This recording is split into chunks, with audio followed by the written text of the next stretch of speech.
तो फिर क्या होना चाहिए? उसके अंदर वैराग्य होना चाहिए और कृष्ण के प्रति आसक्ति होना चाहिए। ये वैराग्य के बारे में 15वां अध्याय में भगवान बताएंगे। 15वां अध्याय में क्या बताया गया है कि ये जो विश्व है, भौतिक जगत है, ये एक अश्वत्थ पेड़ के जैसा है, लेकिन ये अजीब प्रकार का अश्वत्थ पेड़ है। ये जो अश्वत्थ पेड़ है ये उल्टा है, और इसको काटने के लिए वैराग्य का जरूरी है और कृष्ण के प्रति शरणागति इसका जरूरी है। और 15वां अध्याय में ये पेड़, उसके पत्ते, उसके जड़, उसके टहनी, सबके बारे में बताया गया है। लेकिन उसमें दो प्रकार के फल रहते हैं, एक अच्छा फल, एक बुरा फल। ये फल क्या होता है? ये है दिव्य गुण, दैवी संपत्ति और आसुरी संपत्ति। तो ये जो दो प्रकार के फल के बारे में बताया गया है वो 16वां अध्याय में बताया गया है, जिसमें कि दैवी संपत्ति और आसुरी संपत्ति के बारे में बताया गया है। और वहां पे भगवान बताते हैं कि जो असुर है, ठीक है, जो भगवान के दिए गए वचनों का पालन नहीं करते हैं, वो नरक इत्यादि के जगहों पे, नरक इत्यादि स्थानों पे वो गमन करते हैं और धीरे धीरे नीचे चले जाते हैं। तो 16वां अध्याय का 23वां श्लोक जो है, उसमें भगवान बोलते हैं कि यह शास्त्र विधि उत्सृज्य, जो शास्त्र का विधि को त्याग करके इस संसार में रहते हैं या जिस प्रकार का कार्य करते हैं, वो लोग सुख भी प्राप्त नहीं करते इस संसार में। तो 17वां अध्याय का ये कनेक्शन है। 17वां अध्याय का पहला श्लोक में अर्जुन पूछते हैं, हे भगवान, अगर कोई इस संसार में आपकी पूजा करे, अर्चना करे, लेकिन बिना शास्त्र में वर्णित उपाय से या फिर अपने मन के हिसाब से अगर कोई करे तो क्या होता है? तो भगवान वो श्रद्धा के तीन प्रकरण के बारे में बताते हैं, 3 डिविजन्स ऑफ फेथ। फेथ का वो 3 गुणों में श्रद्धा किस प्रकार से होता है, 3 गुणों में तपस्या किस प्रकार से होता है, ये खाद्य पदार्थ 3 गुण में हो तो फिर क्या होता है, या फिर यज्ञ हो, तपस्या हो, ये 3 गुण में क्या होता है। और सारे अध्यायों में केवल भक्ति, शुद्ध भक्ति, इसके बारे में भगवान बताते हैं। लेकिन ये अंत अध्याय 18वां अध्याय में भगवान पूरा भगवत गीता का ओवरव्यू देते हैं और ओवरव्यू के साथ बताते हैं किस प्रकार से कृष्ण भक्ति श्रेष्ठ है और कृष्ण का शरणागत हमें होना चाहिए। अच्छा, अब ये एक चीज है कि कोई पूछ सकता है कि 12वां अध्याय में हमने क्या देखा? 12वां अध्याय में तो हमने भक्ति के बारे में सुना था, भक्ति किस प्रकार ज्ञान से श्रेष्ठ है वो सुना था। तो 13वां अध्याय में ये प्रकृति पुरुष ये कहां से आ गया? इन दोनों में कनेक्शन कैसे बैठता है 12वां अध्याय और 13वां अध्याय? तो इसके बारे में आचार्यों ने भी कहा है, जैसे मधुसूदन सरस्वती है, विश्वनाथ चक्रवर्ती ठाकुर है और बलदेव विद्याभूषण। तो पहला जो भगवत गीता के 3 षटक है, षटक यानी 6 चैप्टर्स, 6 आपको पता है। तो पहला 6 अध्याय में अलग अलग प्रकार के जो संज्ञाएं बताया गया था, जैसे त्रैगुण्य विषया वेदा, ये इसके बारे में बताया गया था। किसमें? पहला 6 अध्याय में आपने इसके बारे में सुना होगा। अभी दूसरा जो षटक है उसमें आपने परा प्रकृति, अपरा प्रकृति, भूमिर, अपो, अनलो, वायु, सुकृतिना, दुष्कृतिना, इसके बारे में सुना होगा।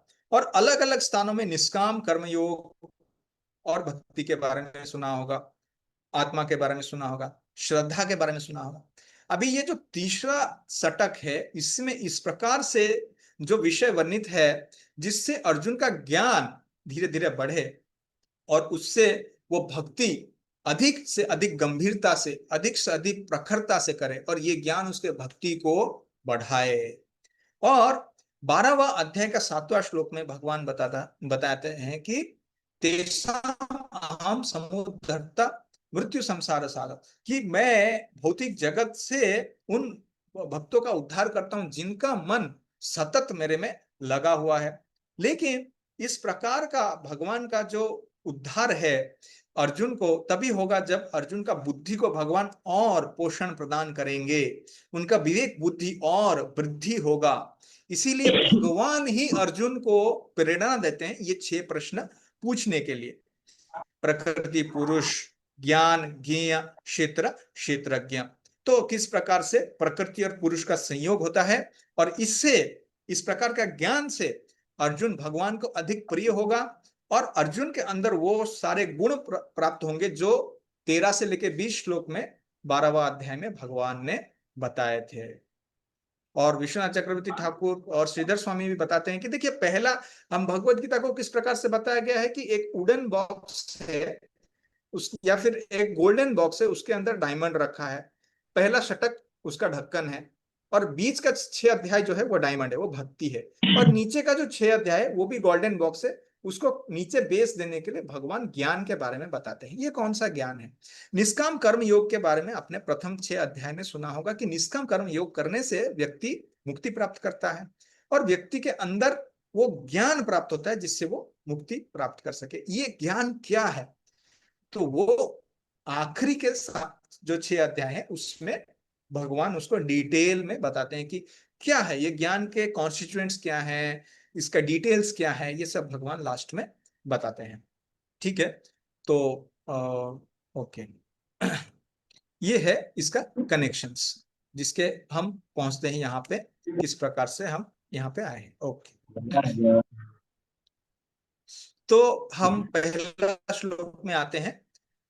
आ, मैं श्लोक पढ़ता हूं और बाद में आप उसका एक जन ट्रांसलेशन और अलग जन उसका तात्पर्य पढ़ेंगे, इस प्रकार से। ठीक है। अर्जुन उवाच प्रकृतिं पुरुषं चैव क्षेत्रज्ञमेव च एतद्वेदितुमिच्छामि ज्ञानं ज्ञेयं च केशव। श्री भगवान उवाच इदं शरीरं कौन्तेय क्षेत्रज्ञम् इति अभिधीयते एतद्वेति तं प्राहुः क्षेत्रज्ञम् इति तद्विद।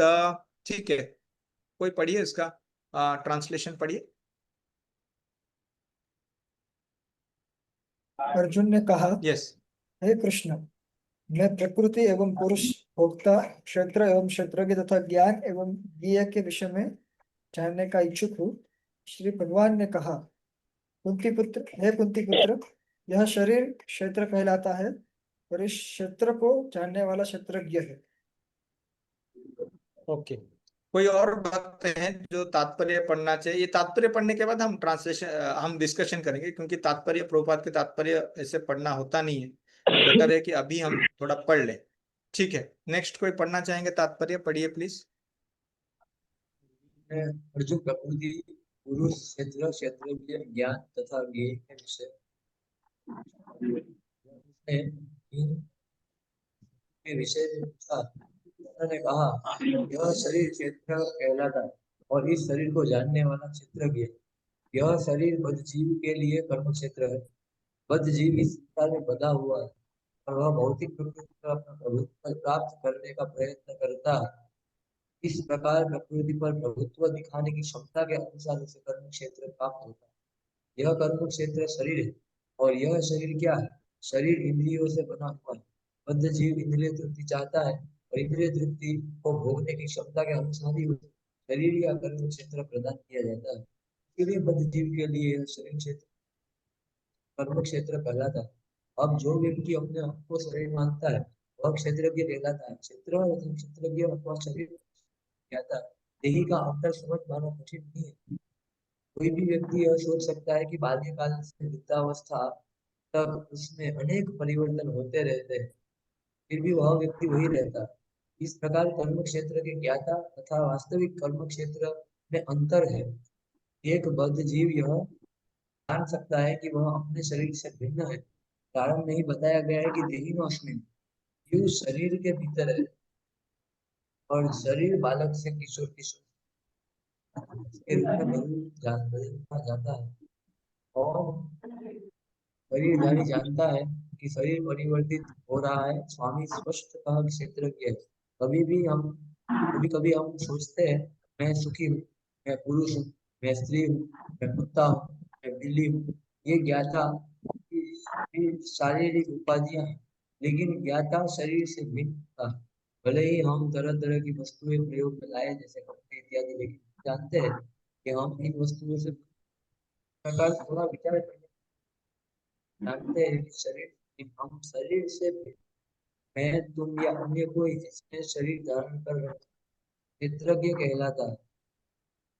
अर्थात वह कर्म क्षेत्र का ज्ञाता है और शरीर क्षेत्र साक्षात कर्म क्षेत्र है। ठीक है, कोई भगवद और गीता नेक्स्ट के आगे का पैराग्राफ पढ़िए। हरे कृष्णा, कोई और भक्त कृपया आगे का पैराग्राफ पढ़िए, लंबा है। भगवद गीता के प्रथम 6 अध्यायों में शरीर के ज्ञाता जीव तथा जिस स्थिति में वह भगवान को समझ सकता है उसका वर्णन हुआ है। बीच के 6 अध्यायों में भगवान तथा भगवान के साथ जीवात्मा के संबंध एवं भक्ति के प्रसंग में परमात्मा का वर्णन है। इन अध्यायों में भगवान की श्रेष्ठता तथा जीव की अधीन अवस्था की निश्चित रूप से परिभाषा की गई है। जीवात्माएं सभी प्रकार से अधीन है और अपनी विस्मृति के कारण वे कष्ट उठा रहे हैं। जब पुण्य कर्मों द्वारा उन्हें प्रकाश मिलता है तो वे विभिन्न परिस्थितियों में यथार्थ धनहीन जिज्ञासु तथा ज्ञान पिपासु के रूप में भगवान के पास पहुंचती है। इसका भी वर्णन हुआ है। अब 13वें अध्याय से आगे इसकी व्याख्या हुई है कि किस प्रकार जीवात्मा प्रकृति के संपर्क में आता है और किस प्रकार कर्म ज्ञान तथा भक्ति के विभिन्न साधनों के द्वारा परमेश्वर उसका उद्धार करते हैं। यद्यपि जीवात्मा भौतिक शरीर से सर्वथा भिन्न है, लेकिन वह किस तरह उससे संबद्ध हो जाता है इसकी भी व्याख्या की गई है। धन्यवाद। तो ये जो समरी प्रभुपाद ने प्रस्तुत किया, बलदेव विद्याभूषण ने इसी प्रकार से बताया है कि प्रथम 6 अध्याय में निष्काम कर्म के बारे में बताया गया था।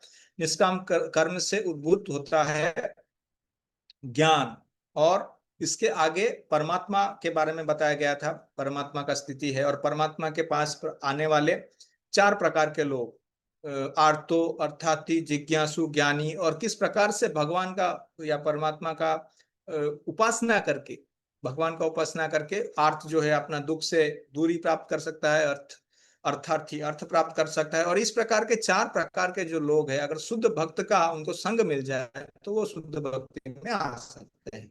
केवला भक्ति सबसे श्रेष्ठ है बोल के बीच वाले 6 अध्याय में बताया गया है। और भी बताया गया है कि भगवान के विभूति के बारे में बताया गया है, और भगवान के विश्व रूप के बारे में बताया गया है। भगवान का जीव के साथ आदान प्रदान किस प्रकार से होता है उसके बारे में बताया गया है।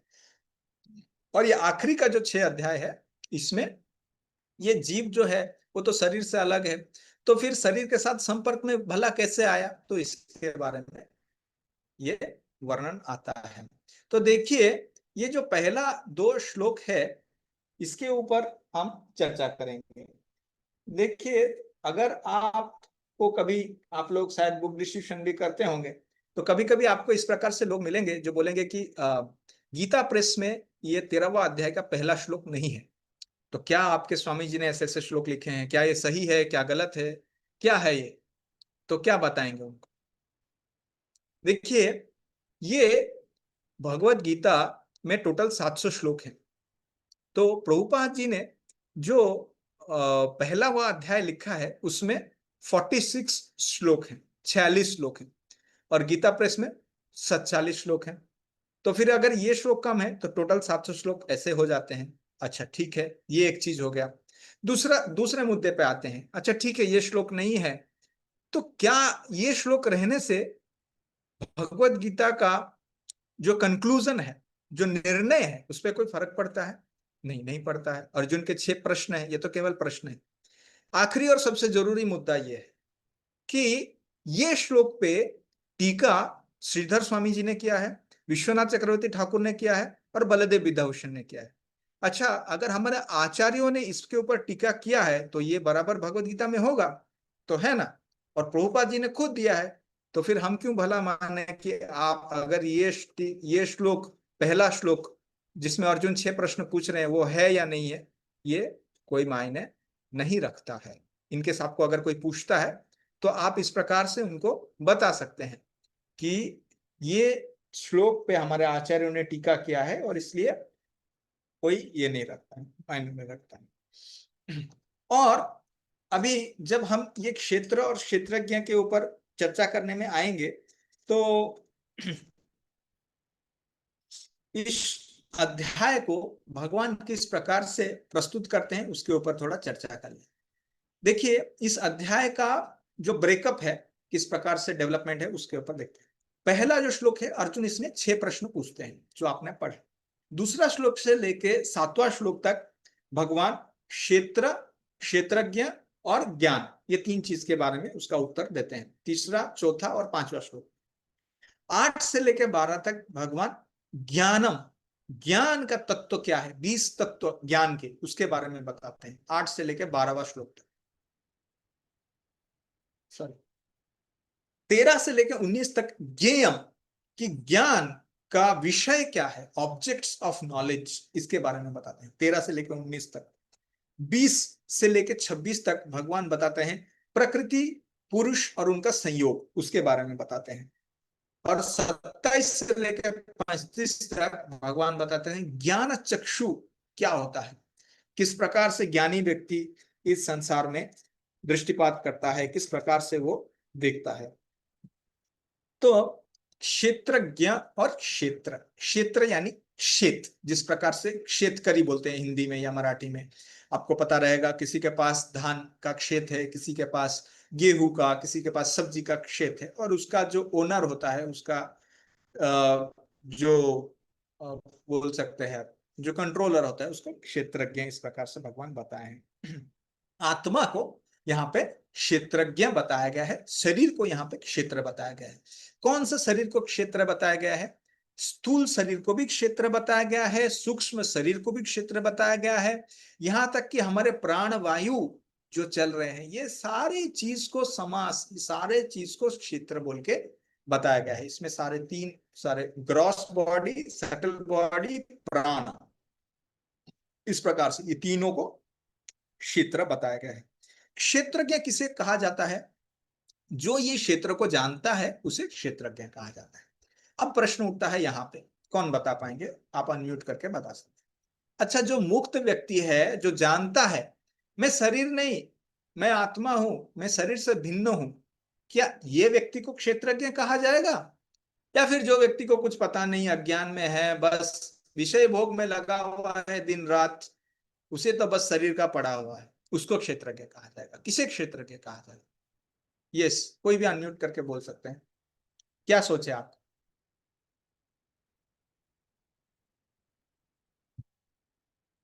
हरे कृष्णा, कोई एग्जाम नहीं है, आप अनम्यूट करके बता सकते हैं, इसमें कोई मार्क्स नहीं है।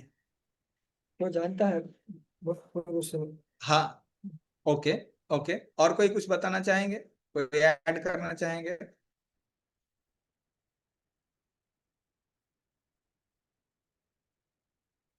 ओके, देखिए, हाँ yes, Nilachal Narayan Prabhu, yes please बोलिए। आता है, मैं शरीर नहीं हूँ, शरीर यस, में हूँ। ओके, जो जानता है। तो हमारे आचार्यों ने, बलदेव विश्वनाथ चक्रवर्ती ठाकुर ने इसके ऊपर पुष्टि की है। उन्होंने बताया है कि जो सोचता है कि मैं शरीर हूं, और शरीर अगर खुश रहेगा मैं खुश रहूंगा, शरीर पुष्ट रहेगा मैं खुश रहूंगा, शरीर अगर नीचे, अगर कोई व्यथा आएगा, कोई डिजीज आएगा तो मैं नाखुश रहूंगा, इस प्रकार का व्यक्ति है। या फिर जो मुक्त आत्मा है, जो शरीर के साथ आइडेंटिफाई करता ही नहीं है, ये दोनों तरह के जीवात्माओं को क्षेत्रज्ञ कहा गया है, ऐसा आचार्य ने बताया गया है। जो बद्ध जीव है, जो मानता है शरीर ही सब कुछ है, जो मुक्त जीव है, जो शरीर से अलग है, वो उसका ज्ञान है, दोनों को भी क्षेत्रज्ञ कहा गया है। यहां तक कोई जीव, कोई पशु है, उसके शरीर में जो आत्मा है उसको भी क्षेत्रज्ञ कहा जाता है। ये जो भौतिकतावादी, ये जो भौतिक चीज है इस शरीर में, उसको क्षेत्र कहा गया है। लेकिन अगर किसी का आध्यात्मिक शरीर है, जैसे सुबल सखा हो, या जैसे भगवान की गोपियों हो, हम उनको क्षेत्रज्ञ नहीं बोलेंगे, क्योंकि उनका शरीर संपूर्ण रूप से आध्यात्मिक है। लेकिन जो भौतिक शरीर है जिसका, जिस प्रकार से ब्रह्मा जी हैं, जिस प्रकार देवताएं हैं, तो उनको भी हम क्या बोलेंगे? उनके शरीर के अंदर का आत्मा को हम क्षेत्रज्ञ बोलेंगे। ऐसे हम देख सकते हैं, इसको क्षेत्र क्यों कहा गया है, शरीर को क्षेत्र क्यों कहा गया है? इसलिए कहा गया है क्योंकि इसके अंदर अच्छे कर्म और बुरे कर्म का बीज कोई व्यक्ति रोपण कर सकता है, और उस हिसाब से उसे उसका फल मिलेगा। जैसे क्षेत्र में कोई अच्छा बीज डालता है तो उससे अच्छा पेड़ उगम होता है, कोई बुरा बुरा बीज डालता है तो बुरा पेड़ का उगम होता है। उस प्रकार से हम समझ सकते हैं। श्रील प्रभुपाद जी ने, आप अगर फोलियो में देखेंगे तो 13वां अध्याय का पहला और दूसरा श्लोक में 9 लेक्चर दिए हैं। तो हम सारे 9 लेक्चर का डिस्कशन नहीं करेंगे, लेकिन 2-3 पॉइंट्स यहाँ पे जो हमारे कॉन्टेम्पलेशन के लिए, क्योंकि सारे ब्रह्मचारी जी हैं और थोड़ा कॉन्टेम्पलेट करेंगे या विचार करेंगे तो अच्छा लगेगा, इसके ऊपर हम चर्चा करेंगे। श्रील प्रभुपाद बताते हैं, जिस प्रकार एक अपार्टमेंट होता है, आजकल बहुत फेमस है अपार्टमेंट, तो मैं अपार्टमेंट से अलग हूं लेकिन मैं अपार्टमेंट में रह रहा हूं। इस प्रकार से हम शरीर में रह रहे हैं लेकिन हम शरीर नहीं है, इस प्रकार से। और प्रभुपाद बताते हैं कि क्षेत्र मतलब फील्ड या लैंड होता है। आप इसमें अच्छा अगर क्षेत्र या फिर अच्छा एग्रीकल्चर करोगे, अच्छा क्षेत्र करोगे तो अच्छा फल उगेगा, क्योंकि ये क्षेत्र आपका पोजीशन में है, आपके अंडर में है, तो आप कल्टीवेट कर सकते हो इससे। सो प्रभुपाद बताते हैं, so by using this land I can become spiritually advanced और I can become materially advanced. ये लेक्चर है दिसंबर 29, 1972 बॉम्बे में प्रभुपाद ने दिया था। तो मैं आध्यात्मिक रूप से प्रगति कर सकता हूं और भौतिक रूप से प्रगति कर सकता हूं, ये मेरे ऊपर है। बहुत ही अच्छा पॉइंट है हमारे लिए चिंतन करने के लिए। आध्यात्म भौतिक रूप से प्रगति कर सकता हूं कैसे? अगर मैं ये सोचूं मैं शरीर हूं, मैं अमेरिकन हूं, मैं भारतीय हूं, मैं पुरुष हूं, स्त्री हूं, तो भौतिक रूप से प्रगति कर सकता हूं। लेकिन आध्यात्मिक रूप से कैसे प्रगति कर सकता हूं? अगर मैं ये समझूं कि मैं कृष्ण का हूं, मैं ब्राह्मण हूं, मैं भौतिक शरीर नहीं हूं, तो फिर मैं आध्यात्मिक रूप से प्रगति कर सकता हूं। तो प्रभुपाद और एक उदाहरण देते हैं कि हाँ, वो उसके आगे हम जाएंगे और दूसरा उसके ऊपर। तो प्रभुपाद यहाँ पे शरीर के अंदर जो बदलाव हो रहा है उसके ऊपर प्रभुपाद बता रहे हैं। अब देखिए, जॉन फीफर बोल के एक साइंटिस्ट है, हम अक्सर हमारे DYS या फिर 6 सेशन कोर्स में हम ये उदाहरण देते हैं कि शरीर एक जैसा नहीं रहता, 7 साल में बदल जाता है। तो जॉन फीफर नाम के साइंटिस्ट थे जिन्होंने ये रिसर्च करके निकाला था कि 7 साल में शरीर के सारे कोशिका जो है, cells, all the cells in the body change within 7 years. हालांकि हमारे वेदों में क्या बताया गया है कि हर क्षण हमारा शरीर बदलता रहता है। तो हम थोड़ा सा अगर चिंतन करें तो हम समझ पाएंगे कि हम शरीर नहीं, हम आत्मा है, हम शरीर से अलग है। प्रभुपाद ने बहुत सारे उदाहरण इसके ऊपर दिए हैं और भगवत गीता में बार बार बताते हैं। अच्छा, क्या ये शरीर में एक क्षेत्रज्ञ है या कोई और क्षेत्रज्ञ भी है? इसके बारे में तीसरा जो श्लोक है यहाँ पे चर्चा में आया। क्षेत्रज्ञम चापि माम विद्धि सर्व क्षेत्रेषु भारत, क्षेत्र क्षेत्रज्ञयोर ज्ञानम यत्तद् ज्ञानम मदम ममः। पढ़िए, इसका ट्रांसलेशन पढ़िए। हरे कृष्णा।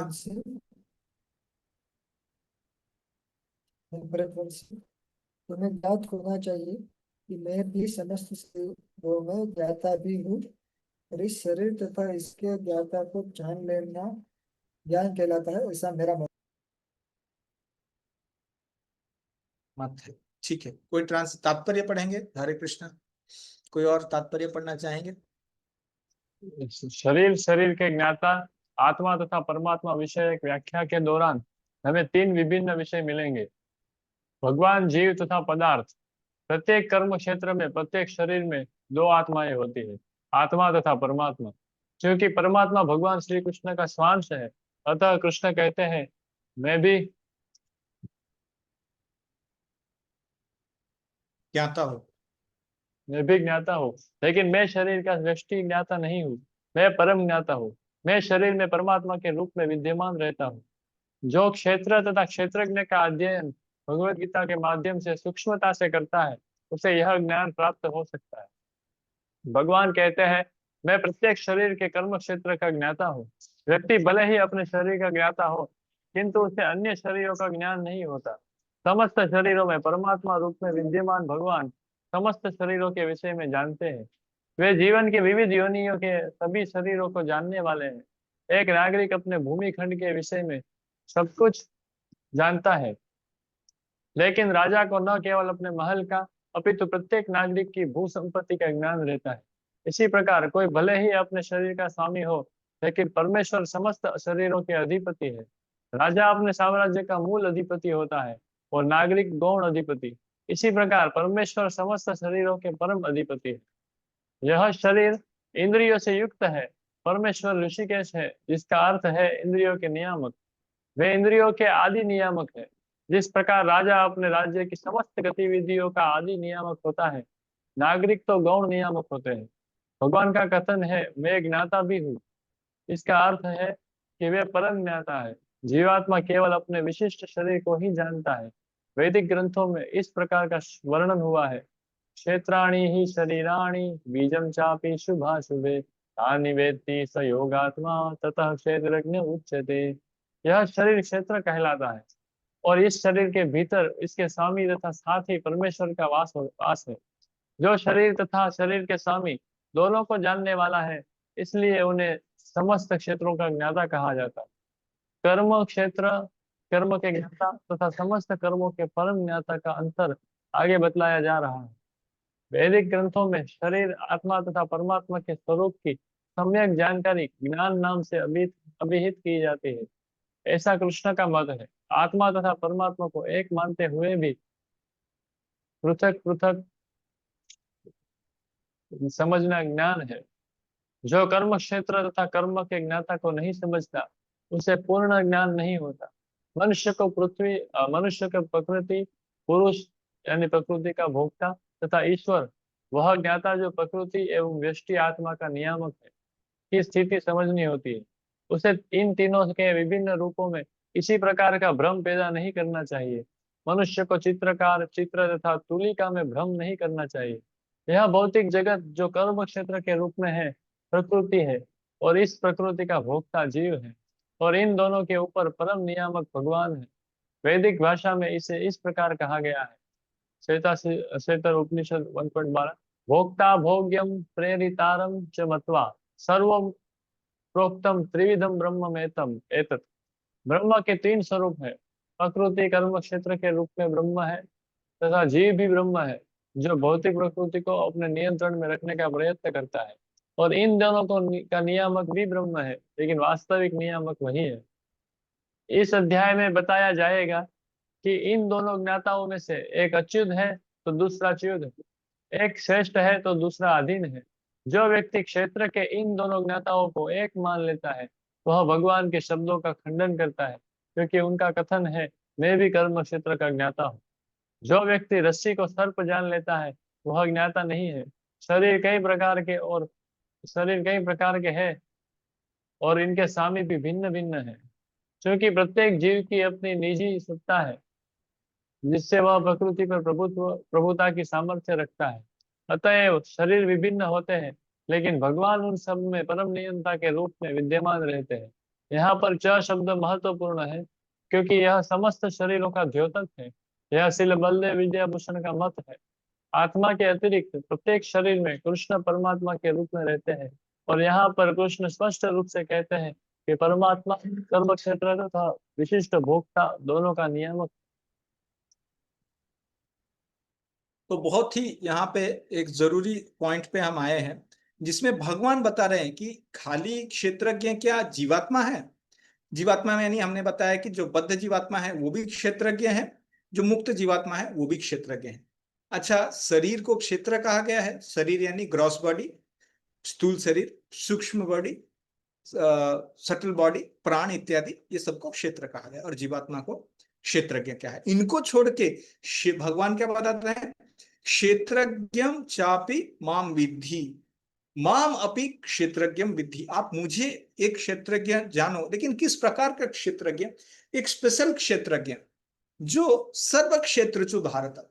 अब जो उससे पहले जो क्षेत्रज्ञ के बारे में बताया गया था वो लोकलाइज्ड है, वो एक शरीर में रहता है, लेकिन ये जो भगवान जो क्षेत्रज्ञ हैं, ये सारे क्षेत्रों के बारे में इनको ज्ञान है। तो यहाँ पे मायावाद का खंडन हम देख सकते हैं। जो शंकराचार्य और बाकी जो मायावादी हैं वो बोलते हैं कि यहाँ पे जो बताया गया है कि मैं ही वो क्षेत्रज्ञ हूँ, यानी मैं ही जीवात्मा हूँ। तो इसको किस प्रकार से हमारे आचार्य ने इसका खंडन किया है। देखिए, अगर अर्जुन और भगवान एक होते तो फिर एक अज्ञानी और दूसरा ज्ञानी कैसे हो सकता है? यानी एक के पास ज्ञान नहीं है और दूसरे के पास ज्ञान है, और ज्ञान का एक दूसरे से आदान प्रदान कर रहे हैं। अगर दोनों ही एक हैं तो फिर कैसा हुआ कि एक अज्ञानी है और दूसरा ज्ञानी है? भगवान ज्ञान प्रदान कर रहे हैं और अर्जुन के पास ज्ञान नहीं है। अच्छा, अब दूसरा है कि वहां पे बताते हैं कि ऐसा कैसे हो सकता है कि अगर सब कुछ एक है तो फिर एक है और उससे अलग भी हो गया है, ये कैसे हो सकता है? How could something undifferentiated position aspect, ये कैसे हो सकता है? तो श्रील प्रभुपाद बताते हैं कि दी वर्ड च इज सिग्निफिकेंट। यहाँ पे जो च शब्द का इस्तेमाल किया गया है, ये विश्व बलदेव विद्याभूषण बताते हैं, च यानी सारे शरीरों में जो क्षेत्रज्ञ हैं वो भगवान श्री कृष्ण है। तो ये कौन सा रूप में है? भगवान परमात्मा के रूप में सबके शरीर में क्षेत्रज्ञ में विद्यमान है। तो अर्जुन को बताते हैं सही रूप में ज्ञान क्या है। ये खाली जानना नहीं कि मैं शरीर से अलग हूं, मैं आत्मा हूं, नहीं, ये संपूर्ण ज्ञान नहीं है। संपूर्ण ज्ञान तो ये है कि आत्मा का ज्ञान और परमात्मा ज्ञान और दोनों के बीच में वेद का ज्ञान, इसको असली ज्ञान भगवान ने, इस अब तात्पर्य में पढ़ेंगे, भगवान ने बताया है। तो जिस प्रकार से हम यहाँ पे एक चीज और समझना चाहिए कि वास्तव में इस शरीर को कौन चला रहा है। हमने कई बार ये उदाहरण दिया है, जैसे कि कार है तो आत्मा जो है ड्राइवर है और गाड़ी जो है वो शरीर है, और गाड़ी को ड्राइवर चला रहा है। लेकिन इससे भी गूढ़तर तत्व यहाँ पे चर्चा की गई है।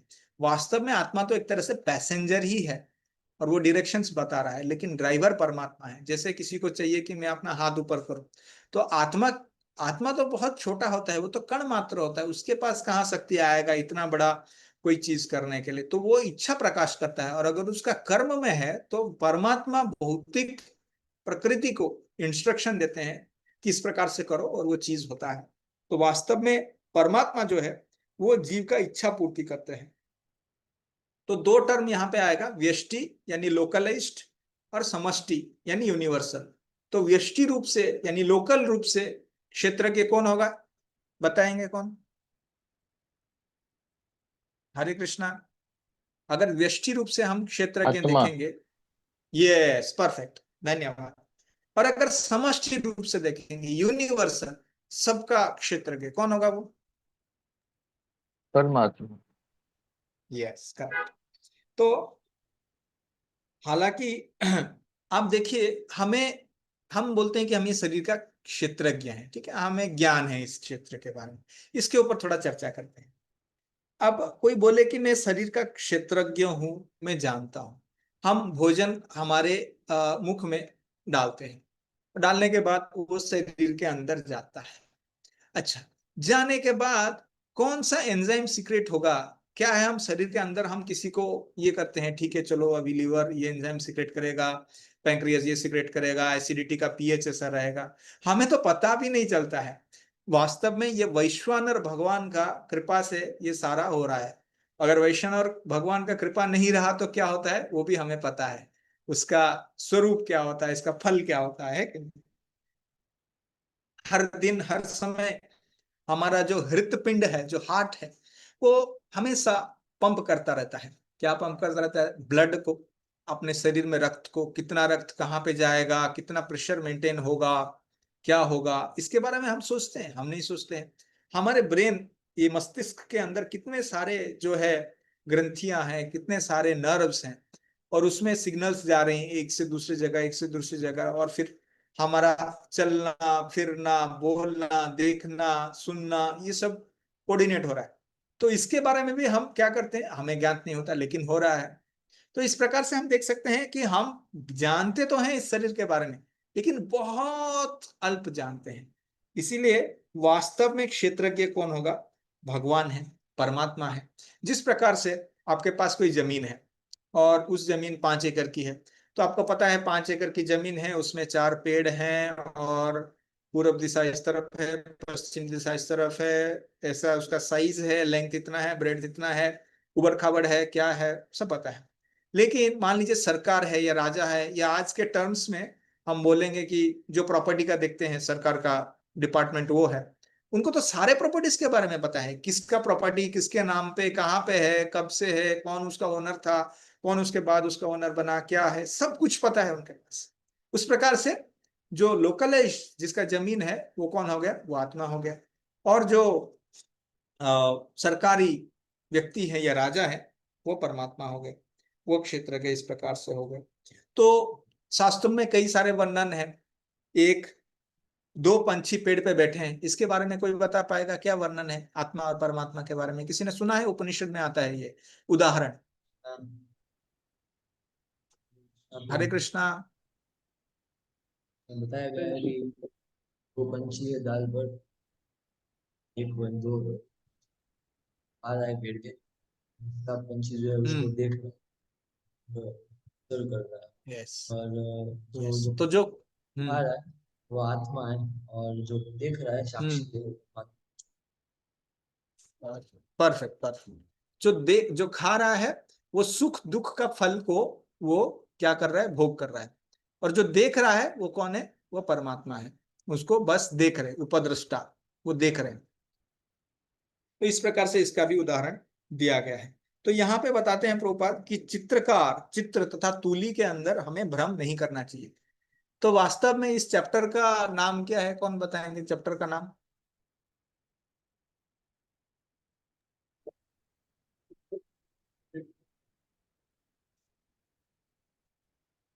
बोलिए। प्रकृति नहीं पुरुष कहा उसने। चैत्र। ओके, तो प्रकृति कौन हो गए अभी? हाँ बोलिए बोलिए, प्रकृति कौन हो गए अभी, बोलिए, आप अनम्यूट कीजिए।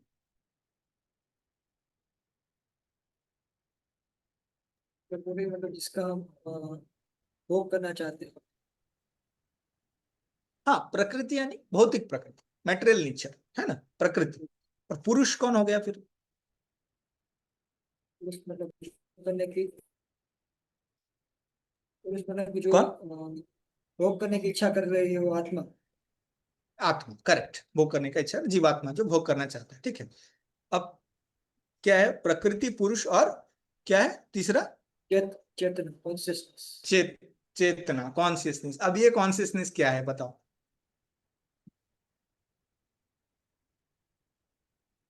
वो एक ही एक आत्मा है, वो अपने शरीर के बारे में कॉन्शियस है, भगवान है वो सब शरीर के बारे में कॉन्शियस जनरली हम यही सोचते हैं कि चेतना मतलब ये है, इसीलिए मैं ये पूछा यहाँ पे। लेकिन वास्तव में ये तृतीय, अगर आप तात्पर्य का गुड़ तरह आप अध्ययन करेंगे तो वहां पे जो है, ये चेतना जो है ये ईश्वर, ईश्वर को इंगित करता है, ठीक है। तो यानी इन शॉर्ट, प्रकृति, जीवात्मा और ईश्वर, ये ईश्वर जो है वो चेतना जो है वो ईश्वर को इंगित करता है।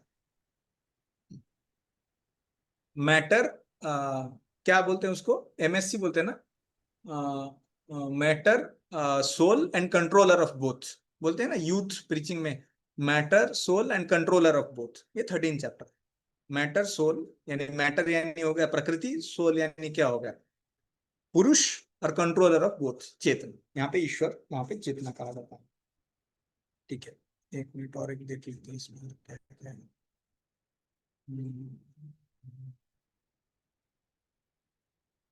ठीक है। तो तृतीय अध्याय में, सॉरी तृतीय श्लोक में और सारी चीजें हैं।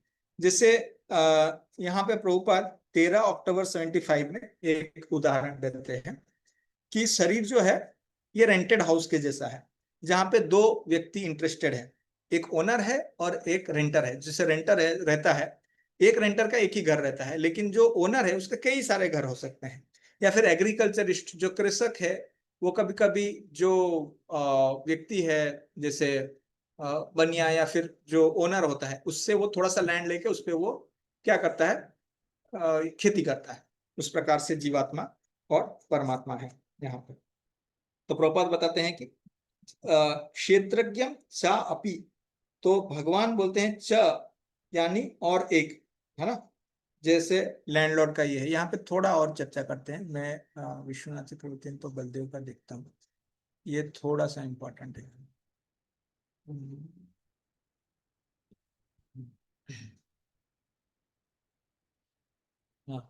तो जैसे हमने चर्चा किया कि यहाँ पे बलदेव विश्वनाथ चक्रवर्ती बताते हैं, हालांकि मैं एक व्यक्ति हूं, मुझे सारे शरीर का ज्ञान संपूर्णतया है। और कौन सा ज्ञान? जीव और परमात्मा। ओके ओके, मुझे सारे शरीर का ज्ञान है, ये बता रहे हैं विश्वनाथ चक्रवर्ती ठाकुर। और बलदेव क्या बता रहे हैं? हम्म च इंक्लूड्स ऑल द फील्ड्स, ये प्रभुपाद जी भी अपने तात्पर्य में लिखते हैं कि सारे शरीर का ज्ञाता मैं हूं। इसलिए वो ये बताते हैं कि जो हमने जो चर्चा किया, अगर कोई एक प्रकार से स्टेटमेंट बोले कि this rope is not a snake, अगर ये स्टेटमेंट आप देखोगे, this rope is not a snake, ये रस्सी एक सांप नहीं है, तो ये गलत हो गया। ऑलरेडी आप रस्सी बोल दिए हो और उसको फिर सांप बोलने का क्या मतलब है? तो अगर कोई बोलता है कि, अगर जैसे क्षेत्रज्ञम चापि माम विद्धि, हमने ये चर्चा कर रहे हैं ना, कि कोई बोलता है मायावादी की मैं ही वो जीवात्मा हूं, तो अगर भगवान बोल दिए कि मैं ब्राह्मण हूं और वही जीव हूं, तो फिर ये गलत हो जाएगा। ऑलरेडी ब्राह्मण है, तो फिर से क्यों रिपीट करे अपने आप को? तो the error of thinking himself to be a individual is destroyed just as the illusion of snake is destroyed by saying this rope is not a snake, ये 2 बार, because impossibility of teaching anything in this way। तो already उन्होंने बता दिया, this रोप बोलने से समझ में आ गया स्नेक नहीं है बोल के, तो फिर से क्यों रिपीट करे अपने आप? तो ये बता रहे हैं यहाँ पे बलदेवी दाभूषण। ठीक है, तो इसके आगे भगवान 5 पॉइंट बताएंगे यहाँ पे इस क्षेत्र के बारे में डिटेल में। भगवान, हाँ बोल। एक बार थोड़ा फिर से समझाइए वो रोप वाला। रोप नहीं, देखिए, हाँ देखिए, भगवान अगर बताते हैं जैसे I the supreme Brahman am the jiva, अगर इस प्रकार से बताते हैं, तो फिर the error of thinking himself a to be an individual jiva different from other jivas and the Lord is destroyed, because just as the illusion of snake is destroyed by saying this rope is not a snake, already अगर वो ब्राह्मण है तो फिर अलग से मैं जीव हूं इस प्रकार से बताने का कोई यहाँ पे ये नहीं बनता है कोई, क्योंकि अगर भगवान है तो जीव तो उनसे अलग नहीं होता, तो ब्रह्मण ही है ना, वो अलग कैसे हुए उनसे? वहां पे पॉइंट वही है कि हमने पिछले इसमें भी देखा, जहाँ पे हम डिस्कस कर रहे थे कि अगर अर्जुन के अंदर ज्ञान नहीं, भगवान के अंदर ज्ञान है, तो और ये दोनों भी ब्राह्मण है, तो एक ब्राह्मण दूसरे को कैसे ज्ञान दे रहे? मतलब दोनों अलग हुए ना। हमने क्या देखा वहां पे कि भगवान अर्जुन को ज्ञान दे रहे, अब अगर दोनों ही ब्राह्मण है तो एक में ज्ञान नहीं और दूसरे में ज्ञान है, इस प्रकार से कैसे भला हुआ? उस प्रकार से अगर वो बोलते हैं कि this rope is not a snake, already अगर ये रोप बोल दिया, आगे बताने का जरूरत नहीं है। तो अगर कोई मायावादी बोलता है कि ये जो क्षेत्रज्ञ है वो मैं, वो जीवात्मा मैं ही हूं, तो अलग उन्होंने बोल दिया कि मैं ब्रह्मन ही हूं, तो फिर अलग से जीव होने का क्या, बोलने का क्या फर्क होता है? Basically they should not be separate, ये दोनों सेपरेट नहीं होना चाहिए, ये तो एक ही है ना। That is the point here. ठीक है,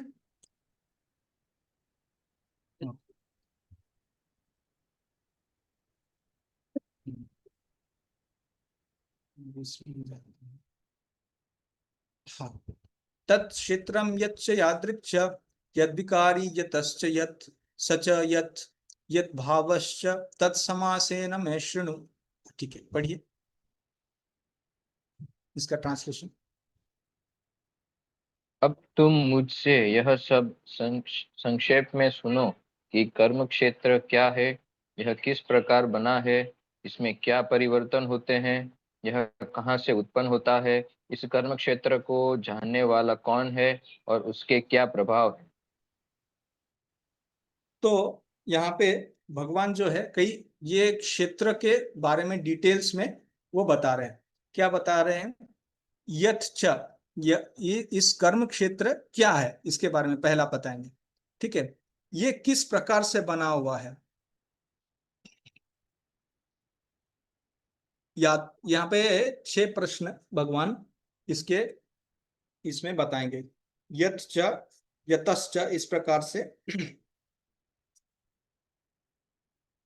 इस शरीर किससे बना हुआ है, इसमें इसके गुण क्या है, यादृक, ये क्या क्या विकार से जाता है, यद विकारी, क्या क्या विकार परिवर्तन से गति करता है, और फिर यतः, कहां से ये सृष्टि हुआ है, सच वो भी।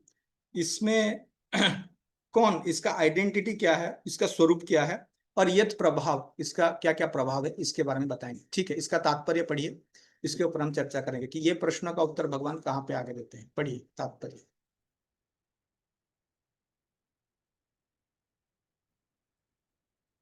हरे कृष्णा।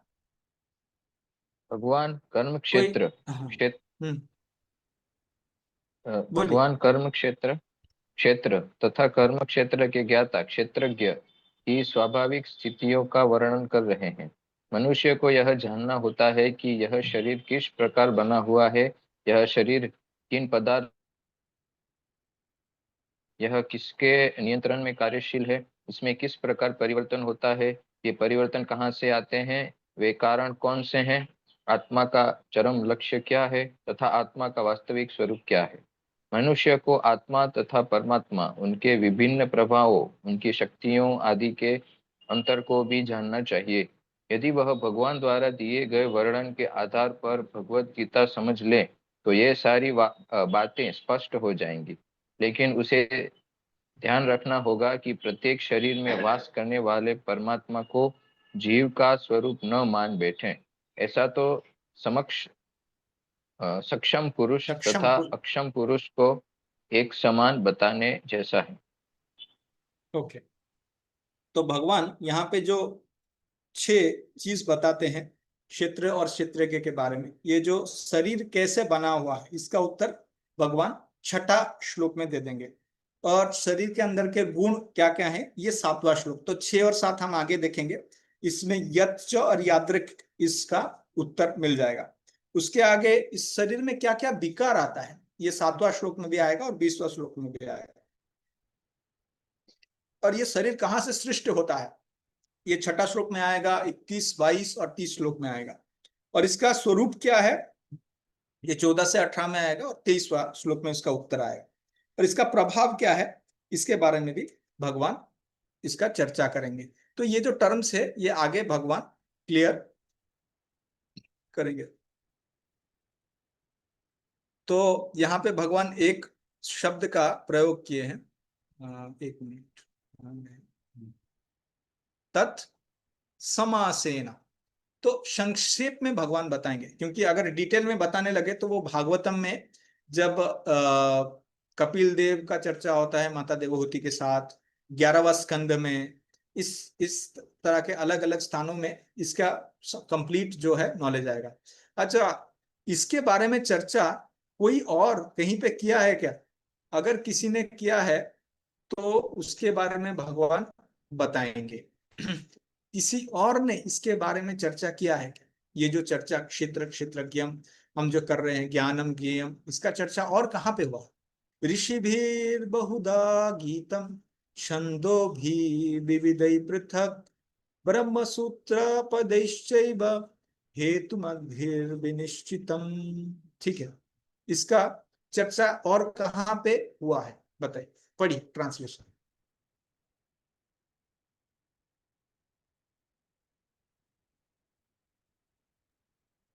विभिन्न वैदिक ग्रंथों में विभिन्न ऋषियों ने कार्यकलापों के क्षेत्र तथा उन कार्यकलापों के ज्ञाता के ज्ञान का वर्णन किया है। इसे विशेष रूप से वेदांत सूत्र में कार्य कारण के रूप समस्त तर्क समेत प्रस्तुत किया गया है।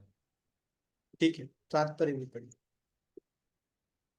तात्पर्य, इस ज्ञान की व्याख्या करने में भगवान कृष्ण सर्वोच्च प्रमाण है। फिर भी विद्वान तथा प्रामाणिक लोग सदैव पूर्ववर्ती आचार्यों का साक्ष्य प्रस्तुत करते हैं। कृष्ण आत्मा तथा परमात्मा की द्वैतता तथा अद्वैतता संबंधी इस अति विवादपूर्ण विषय की व्याख्या वेदांत नामक शास्त्र का उल्लेख करते हुए कर रहे हैं, जिसे प्रमाण माना जाता है। सर्वप्रथम वे कहते हैं, यह विभिन्न ऋषियों के मत अनुसार है। जहाँ तक ऋषियों का संबंध है, श्री कृष्ण के अतिरिक्त व्यासदेव, जो वेदांत सूत्र के रचयिता है, महान ऋषि है और वेदांत सूत्र में द्वैत की भली भांति व्याख्या हुई है। व्यासदेव के पिता पराशर भी महर्षि है और उन्होंने धर्म संबंधी अपने ग्रंथों में लिखा है, अहम त्वम च तथान्य, तुम मैं तथा अन्य सारे जीव, अर्थात हम सभी दिव्य है, भले ही हमारे शरीर भौतिक हो। हम हम अपने हम अपने अपने कर्मों के कारण प्रकृति के तीनों गुणों के वशीभूत होकर पतित हो गए हैं। फलतः कुछ लोग उच्चतर धरातल पर है और कुछ निम्नतर धरातल पर है। ये उच्चतर तथा निम्नतर धरातल अज्ञान के कारण है और अनंत जीवों के रूप में प्रकट हो रहे हैं। किंतु परमात्मा जो अच्युत है, तीनों गुणों से अदूषित है और दिव्य है। इसी प्रकार मूल वेदों में विशेषतया कठोपनिषद में आत्मा, परमात्मा तथा शरीर का अंतर बताया गया है। इसके अतिरिक्त अनेक महर्षियों ने इसकी व्याख्या की है, जिनमें पराशर प्रमुख माने जाते हैं। छंदोबिही शब्द विभिन्न वैदिक ग्रंथों का सूचक है। उदाहरणार्थ तैत्तिरीय उपनिषद, जो यजुर्वेद की एक शाखा है, प्रकृति, जीव तथा भगवान के विषय में वर्णन करती है। जैसा कि पहले कहा जा चुका है, क्षेत्र का अर्थ कर्म क्षेत्र है। क्षेत्रज्ञ की दो कोटियां हैं, जीवात्मा तथा परम पुरुष। जैसा कि तैत्तिरीय उपनिषद में कहा गया है, ब्रह्म पुच्छम प्रतिष्ठा। भगवान की शक्ति का प्राकट्य अन्नमय रूप में होता है, जिसका अर्थ है अस्तित्व के लिए भोजन पर, अन्न पर निर्भरता। यह ब्रह्म की भौतिकवादी अनुभूति है। अन्न में परम सत्य की अनुभूति करने के पश्चात फिर प्राणमय रूप में मनुष्य सजीव लक्षणों या जीवन रूपों में परम सत्य की अनुभूति करता है। ज्ञानमय रूप में यह अनुभूति सजीव लक्षणों से आगे बढ़कर चिंतन, अनुभव तथा आकांक्षा तक पहुंचती है। तब ब्रह्म की उच्चतर अनुभूति होती है, जिसे विज्ञानमय रूप कहते हैं, जिसमें जीव के मन तथा जीवन के लक्षणों को जीव से भिन्न समझा जाता है। इसके पश्चात परम अवस्था आती है, जो आनंदमय है, अर्थात सर्व आनंदमय प्रकृति की अनुभूति है। इस प्रकार से ब्रह्म अनुभूति की 5 अवस्थाएं हैं, जिन्हें ब्रह्म पुच्छम कहा जाता है। इनमें से प्रथम 3 अन्नमय, प्राणमय तथा ज्ञानमय अवस्थाएं जीवों के कार्यकलापों के क्षेत्रों से संबंधित होती है। परमेश्वर इन कार्यकलापों के क्षेत्रों से परे है और आनंदमय है। वेदांत सूत्र भी परमेश्वर को आनंदमय अभ्यासात कहकर पुकारता है। भगवान स्वभाव से आनंदमय है। अपने दिव्य आनंद को भोगने के लिए वे विज्ञानमय, प्राणमय, ज्ञानमय तथा अन्नमय रूपों में विस्तार करते हैं। कार्यकलापों के क्षेत्र में जीव भोक्ता, क्षेत्रज्ञ माना जाता है, किंतु आनंदमय उससे भिन्न होता है। इसका अर्थ यह हुआ कि यदि जीव आनंदमय का अनुगमन करने में सुख मानता है, तो वह पूर्ण बन जाता है। क्षेत्र के ज्ञाता क्षेत्रज्ञ रूप में परमेश्वर की और उसके अधीन ज्ञाता के रूप में जीव की तथा कार्यकलापों के क्षेत्र की प्रकृति का यह वास्तविक ज्ञान है। वेदांत सूत्र या ब्रह्म सूत्र में इस सत्य की गवेषणा करनी होगी। यहाँ इसका उल्लेख हुआ है कि ब्रह्म सूत्र के नीति वचन कार्य कारण के अनुसार सुंदर रूप में व्यवस्थित है। इनमें से कुछ सूत्र इस प्रकार है, न वेद श्रुते है, नात्मा श्रुते है तथा परात्तु तच्छ्रुते है। प्रथम सूत्र कार्यकलापों के क्षेत्रों को सूचित करता है, दूसरा जीव को और तीसरा परमेश्वर को, जो विभिन्न जीवों के आश्रय तत्व है। ठीक है, तो यहाँ पे बहुत सारे चीज देखने हैं। बहुत सुंदर यहाँ पे चीज है कि भगवान श्री कृष्ण प्रमाण प्रस्तुत कर रहे हैं किसके बारे में, कि ये वर्णित और कहाँ हुआ है। अगर अर्जुन के मन में ये प्रश्न है कि आप ये जो बता रहे हो ये कहीं और वर्णित है, कि आप जो बता रहे हो इसके बारे में कहाँ वर्णन है। भगवान ने यहाँ क्या बताया, तीसरा श्लोक में क्या बताया, यत्तद् ज्ञानम मतम ममः, ये मेरा मत है। भगवान ने क्या बताया, मेरा मत है। और भगवान किसका अभी रोल प्ले कर रहे हैं, भगवान गुरु का रोल प्ले कर रहे हैं। तो गुरु जो होते हैं वो और किसका किसका साथ होना चाहिए हमें, और किसका हम बोलते हैं, शास्त्र और साधु। तो हाँ, शास्त्र और साधु। तो भगवान तो गुरु हैं। अब शास्त्र कहां से हुआ, ऋषि भी कौन हो गए, शास्त्र या साधु, क्या हो गए, साधु हो गए। और छंदो भी यानी वेद, ये क्या हो गया, शास्त्र हो गया। तो कभी भी हमें ये 3 चीजों से कोई सत्य समझने को मिलता है, गुरु, साधु और शास्त्र। और भगवान खुद यहाँ पे ये चीज प्रतिपादन कर रहे हैं। ये नहीं कि यत्तद् ज्ञानम मतम मम, ये मेरा मत है, नहीं, बोल नहीं दिए। इसके साथ साथ उन्होंने प्रमाण प्रस्तुत किए हैं। इसीलिए हम हमारे प्रचार में, हमारे शास्त्रों का प्रस्तुतिकरण में हमें प्रमाण प्रस्तुत करना चाहिए। कई बार ऐसा आजकल ये देखा जाता है कि YouTube से कुछ सुना, कहीं से कोई जोक सुना, फेसबुक से सुना, व्हाट्सएप से सुना और उसको हम प्रस्तुत कर देते हैं। हमारा जो शास्त्र के ऊपर हम प्रस्तुत करते हैं, कोई प्रवचन हुआ या किसी की, तो हमें कोशिश करना चाहिए जितना से जितना बोनाफाइड हो सके, जितना से जितना शास्त्र के संगत हो सके, अगर वो प्रस्तुतिकरण करेंगे तो वो है। क्योंकि भगवान ये ट्रेंड यहाँ पे सेट कर रहे हैं कि भगवान खुद यहाँ पे बता रहे हैं। तो पराशर मुनि जो है उन्होंने विष्णु पुराण में इसके बारे में चर्चा की है, इसके बीच में जो कोट आता है। और व्यास मुनि वेदांत सूत्रों में बताते हैं। जो छंद बताया गया है, छंदो भी विविध ही पृथक, तो छंद जो है वो वेदा होते हैं। तो वेद में तैत्तिरीय उपनिषद है, बृहद आरण्यक उपनिषद है, यहाँ पे इसके बारे में चर्चा की गई है। कार्य क्या है, कारण क्या है विश्व का। जैसे इसका उदाहरण लेते समझने के लिए कि कार्य क्या है। कार्य होता है मान लीजिए घड़ा, इसका कारण क्या हुआ, मिट्टी हुआ। उस प्रकार से ये विश्व का कारक कार्य क्या है, कारण क्या है, इसके बारे में चर्चा इन शास्त्रों में की गई है। अब ये 5 प्रकार की अनुभूति के बारे में चर्चा करते हैं।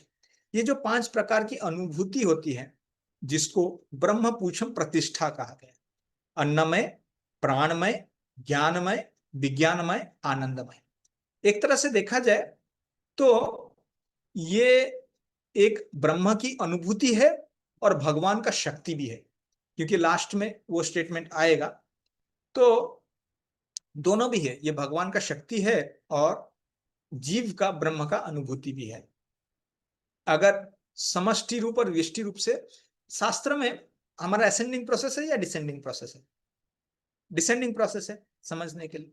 तो उसमें 2 तरह से कोई भी चीज समझ सकते हैं, समष्टि रूप से समझ सकते हैं, व्यष्टि रूप से समझ सकते हैं। व्यष्टि यानी आप एक सागर है, सागर में कई सारा पानी है, तो पानी का एक बूंद लेते हैं, उसके अंदर क्या क्या कणिकाएं हैं, कितना मात्रा में कौन सा केमिकल है वो देखते हैं, तो वो हो गया व्यष्टि रूप में देखते हैं। या फिर आप समष्टि रूप में देखते हैं, आप विराट पुरुष का शरीर को देखते हैं, उसमें आंखें हैं, तो विश्व में सूर्य है, चंद्र है, वो देखते हैं, वो समष्टि रूप से हो गया।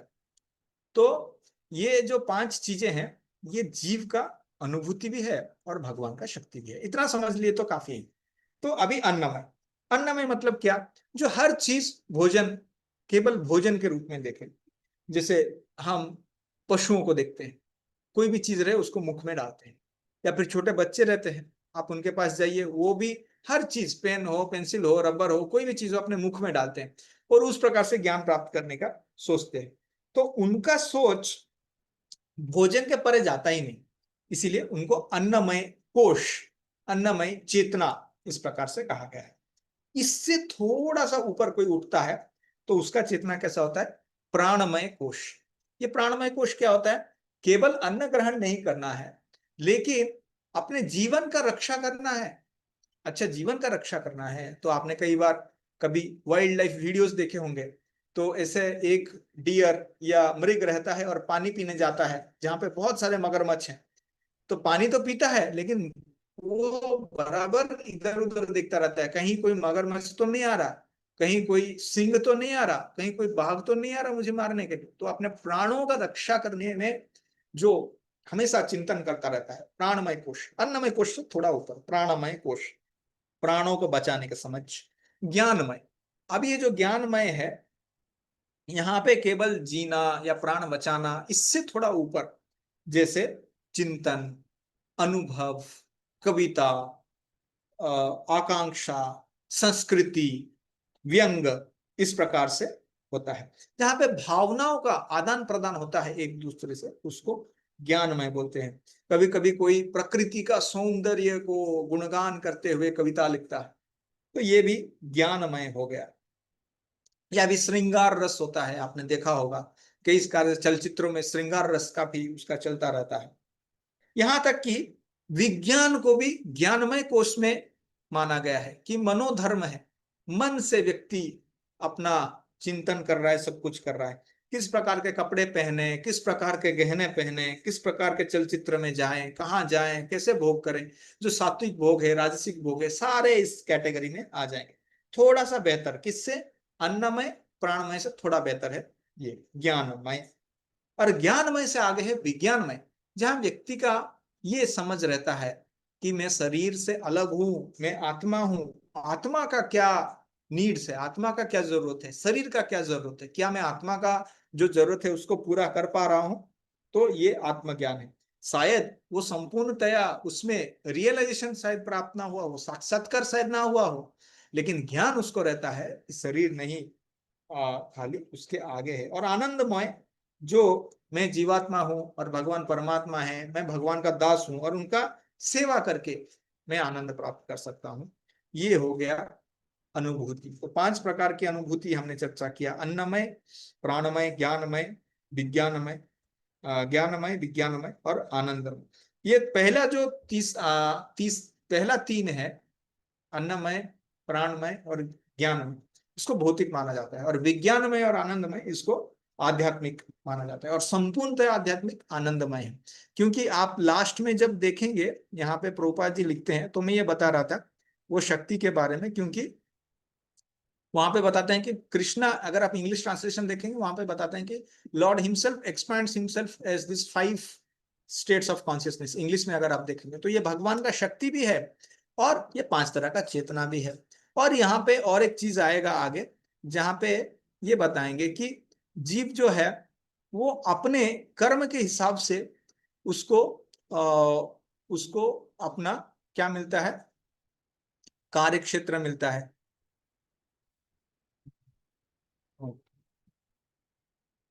Yes, just a minute.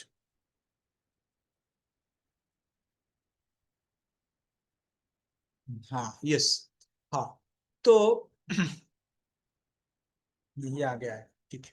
So basically कर्म के हिसाब से व्यक्ति को अपना जो है शरीर और उसका शक्ति मिलता है।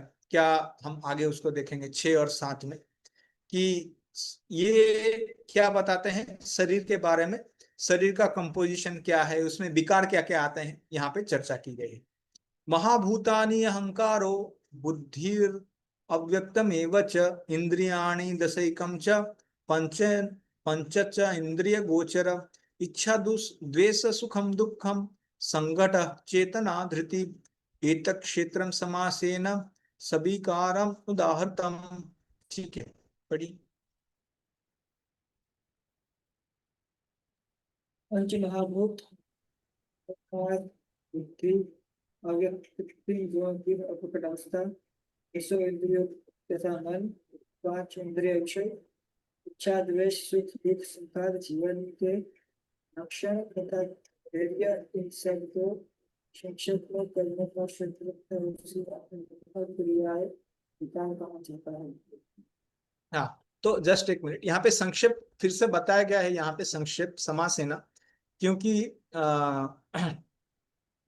क्योंकि संक्षेप में फिर से बताया गया है, क्योंकि ये जो विकार है, जो क्षेत्र के विकार हैं बहुत सारे हैं, तो उसको संपूर्णतः बताना संभव नहीं होता है।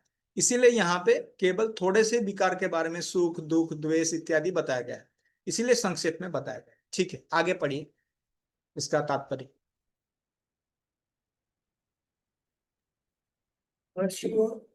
वैदिक सूत्रों एवं वेदांत सूत्रों के प्रामाणिक कथन के आधार पर इस संसार के अवयवों को इस प्रकार से समझा जा सकता है। पहले तो पृथ्वी जल अग्नि वायु तथा आकाश, ये 5 महाभूत है। फिर अहंकार, एक मिनट, तो हम एक एक करके गिनेंगे। तो पहले ये 5 हो गए, कौन से? ये जो पंच महाभूत है, ये 5 हो गए। ठीक है, आगे पढ़िए। फिर अहंकार बुद्धि का तीनों गुणों की अव्यक्त अवस्था आती है। अवस्था 3, तो 8 हो गए। इसके अब आगे पश्चात पढ़िए। 5 इसके पश्चात 5 ज्ञानेंद्रिया है, नेत्र, कान, नाक, जीभ तथा त्वचा। तो 8 5 फिर 13 5 हो गए। ठीक है, आगे। फिर 5 कर्मेंद्रिया, हाँ, वाणी, हाँ। पाँव, हाथ, गुंडा तथा लिंग है। कितना हो गया? 18, करेक्ट? 18 है ना? हाँ, आगे पढ़िए। तब 3 इंद्रियों के ऊपर मन होता है, 19। जो भीतर रहने के कारण अंतर हाँ। इंद्रिय कहा जा सकता है। इस प्रकार मन समेत कुल 11 इंद्रियां होती है। हाँ, वो इंद्रियों को समझा के। हाँ, आगे पढ़िए। फिर इन इंद्रियों के 5 विषय है, गंध, स्वाद, हाँ, रूप, स्पर्श तथा ध्वनि। तो 19 और 5 24 तत्व। ठीक है, तो 24 तत्व हो गए। हाँ, आगे पढ़िए। इस तरह इन 24 तत्वों का समूह कार्य क्षेत्र कहलाता है। क्लियर है 24 तत्व? क्लियर हुआ? क्या क्या है? ये हो गया 5। क्या है? 5 महाभूत। ठीक है। फिर अहंकार, बुद्धि और 3 गुणों का अव्यक्त अवस्था, 5 3 8, करेक्ट। और फिर इसके पश्चात 5 ज्ञान इंद्रिया, तो 8 और 5 13, और फिर 5 कर्मेंद्रिया, कितना हुआ? 18, और उसके ऊपर मन 19, और उसके साथ ये क्या हुआ? ये 5 इंद्रियों के विषय 24। तो इन 24 जो विषय है इसके ऊपर चर्चा की गई।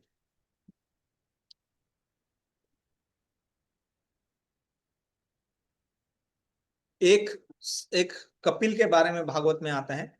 एक भगवान के अवतार कपिल है और एक नास्तिक कपिल है। ये जो नास्तिक कपिल है इसके आगे 26 तत्व है। ये 24 है, 25वां आत्मा है, 26वां परमात्मा है। जो भगवान कपिल देव, जिनको देवहूति पुत्र कपिल जिनको हम जानते हैं, वो भगवान के अवतार है। उन्होंने ये 26 तत्वों पर चर्चा की है।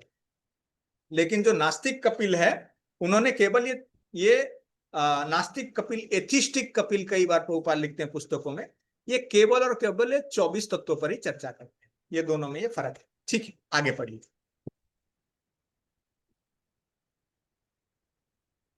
फिर इच्छा, द्वेष, सुख तथा दुख नामक अंतः क्रियाएं है जो स्थूल देह के 5 महाभूतों की अभिव्यक्तियां है। चेतना तथा चेतना तथा धैर्य द्वारा प्रदर्शित जीवन के लक्षण सूक्ष्म शरीर अर्थात मन, अहंकार तथा बुद्धि के प्रकृतियां है। ये सूक्ष्म तत्व भी कर्म क्षेत्र में सम्मिलित रहते हैं। पंच महाभूत अहंकार की स्थूल अभिव्यक्ति है जो अहंकार की मूल अवस्था को भी प्रदर्शित करती है।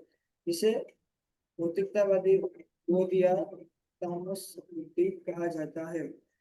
यह और आगे प्रकृति के 3 गुणों की अप्रकट अवस्था की सूचक है। प्रकृति के अव्यक्त गुणों को प्रधान कहा जाता है। जो व्यक्ति इन 24 तत्वों को उनके विकारों समेत जानना चाहता है उसे विस्तार से दर्शन का अध्ययन करना चाहिए। भगवद गीता में क्या इसलिए यहाँ दिया गया है? समासेना, एक मिनट, यहाँ पे इसलिए क्या बताया गया है? समासेना, इन शॉर्ट बताया गया है। अगर अधिक जानकारी चाहिए तो भागवतम में 3य स्कंद में कपिल मुनि और देवहूति का संवाद वो पढ़ सकते हैं, वहां पे डिटेल में। ठीक है, पढ़िए। शरीर इन समस्त तत्वों की अभिव्यक्ति है।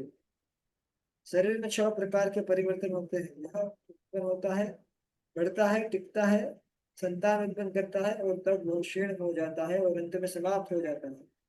अतएव क्षेत्र अस्थायी भौतिक वस्तु के लिए क्षेत्र का ज्ञाता क्षेत्रज्ञ इससे भिन्न रहता है। धन्यवाद। तो हमने यहाँ पे क्या क्या देखा?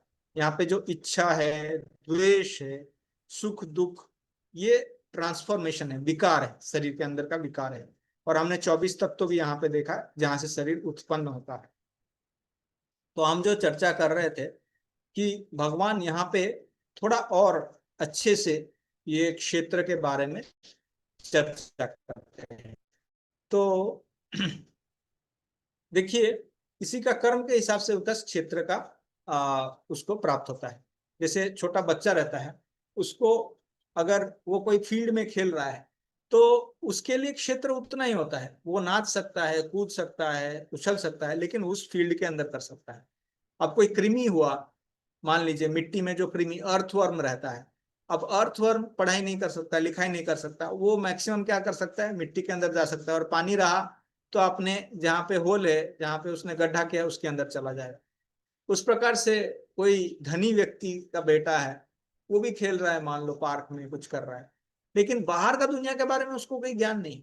तो जितना जैसा कर्म रहता है उसके हिसाब से उसको शरीर या क्षेत्र प्राप्त होता है, लेकिन वो क्षेत्र के अंदर ही वो एक्ट कर सकता है। पॉइंट ये है कि वो उस क्षेत्र के द्वारा लिमिटेड है, he is limited by the kshetra. Every living entity kshetra is arranged by his karma through the agency of maya. ये उसका पॉइंट है। ठीक है, तो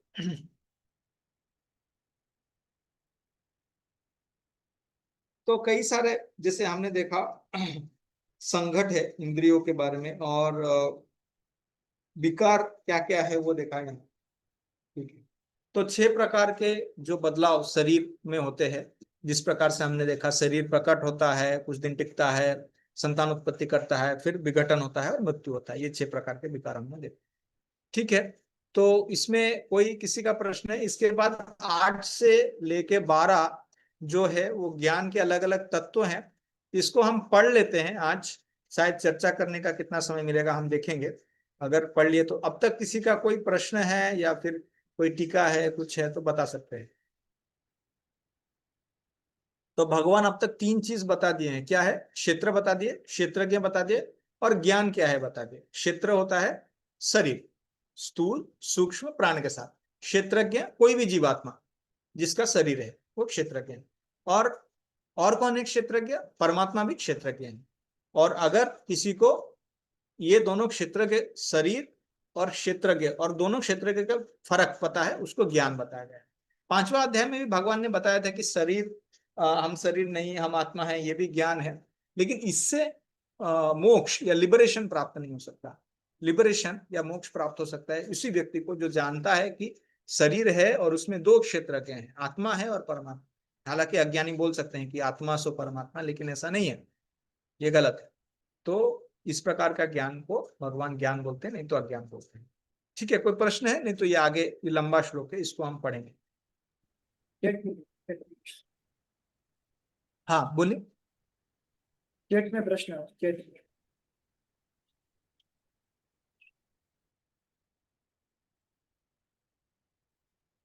हाँ, ये जो है unmanifested state of 3 modes of material nature. देखिए यहाँ पे टर्म्स अलग अलग यूज किए जाएंगे। तो आप सबसे पहले देखिए, जो जिसको प्रकृति बोलते हैं, महाविष्णु है और उनका शक्ति प्रकृति है। अब ये प्रकृति का एक पर्सनैलिटी होता है। जैसे हमें पता है सूर्य देव है और सूर्य के एक पर्सनैलिटी है। कौन है पर्सनैलिटी? विवस्वान। करेक्ट। उसकी डीटी है, वैसे वो प्लैनेट भी है और प्लैनेट के कोई रूलर भी तो है, विवस्वान। उस प्रकार से प्रकृति यानी जो भी चीजें हैं जिससे ये पूरा सृष्टि हुआ है, उसको प्रकृति बोलते हैं और उसको दुर्गा देवी रिप्रेजेंट करती है। ठीक है, तो जब उसमें जीवात्माएं नहीं है, जब उसमें सारे चीजें हैं सृष्टि के लिए, जो भी है, पंच इंद्रिया है, सारे ये जो डिस्क्रिप्शन में हुए सब इंद्रिय, ज्ञान इंद्रिय, कर्म इंद्रिय, सब कुछ, तो मन बुद्धि अहंकार सब कुछ है। लेकिन भगवान अपने ग्लैंस, अपने दृष्टि से उस प्रधान, उसमें क्या क्या डालते हैं? जीवात्माओं को डालते हैं। उसमें 3 गुण रहते हैं पहले से, 3 गुण इक्वल प्रोपोर्शन में रहते हैं। उसको अनमैनिफेस्ट बोलते हैं। जब उसमें गुण रहते हैं, सत्वगुण रजोगुण तमोगुण इक्वल फॉर्मेट में रहते हैं, तो बैलेंस रहता है, न्यूट्रल रहता है, कुछ नहीं होता उसमें। लेकिन जैसे ही भगवान अपने दृष्टिकोण डालते हैं जिसमें जीवात्माएं जाते हैं और काल के द्वारा भगवान गुणों को एक्टिवेट करते हैं, तब क्या हो जाता है? वो अनमैनिफेस्टेड ये महत्त्व बन जाता है। फिर महत्त्व से आगे आगे आगे आगे सृष्टि होता है। तो वो जो अनमैनिफेस्ट क्या है? अनमैनिफेस्ट यानी उसमें सारे प्रकरण है, सारे इंग्रेडिएंट्स हैं, लेकिन कुछ हुआ नहीं है, वैसे का वैसा पड़ा हुआ है बस। ठीक है, समझ में आया तो फिर कि दुर्गा देवी? तो हाँ उसको अलग, तो उसको सेपरेटली लेने का क्या मतलब कि पर्पस है? जैसे कि इंग्रेडिएंट्स तो बता दिए। हाँ हाँ, ये प्रश्न भी आया था। देखिए, अगर ये हम 11वां इसको 11th कैंटो में अगर आप देखेंगे, तो अलग अलग ऋषि अलग तरीके से ये 20, जैसे हमने 24 गिनाए, आपको 24 तत्व गिनाए, करेक्ट, कि इस तरह 5 5 4 3 ऐसा करके गिनाए। तो कोई कोई बोलते हैं 28 तत्व हैं, कोई कोई बोलते हैं 20 तत्व हैं, कोई कोई बोलते हैं 24 तत्व हैं, कोई कोई बोलते हैं 30, जो भी है 19 तत्व हैं।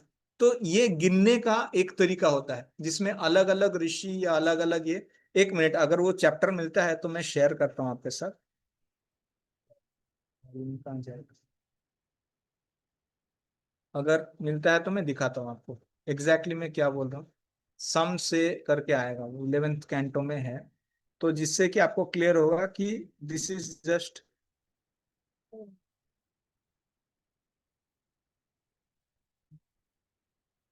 फिलोसफी ऑफ स्नान।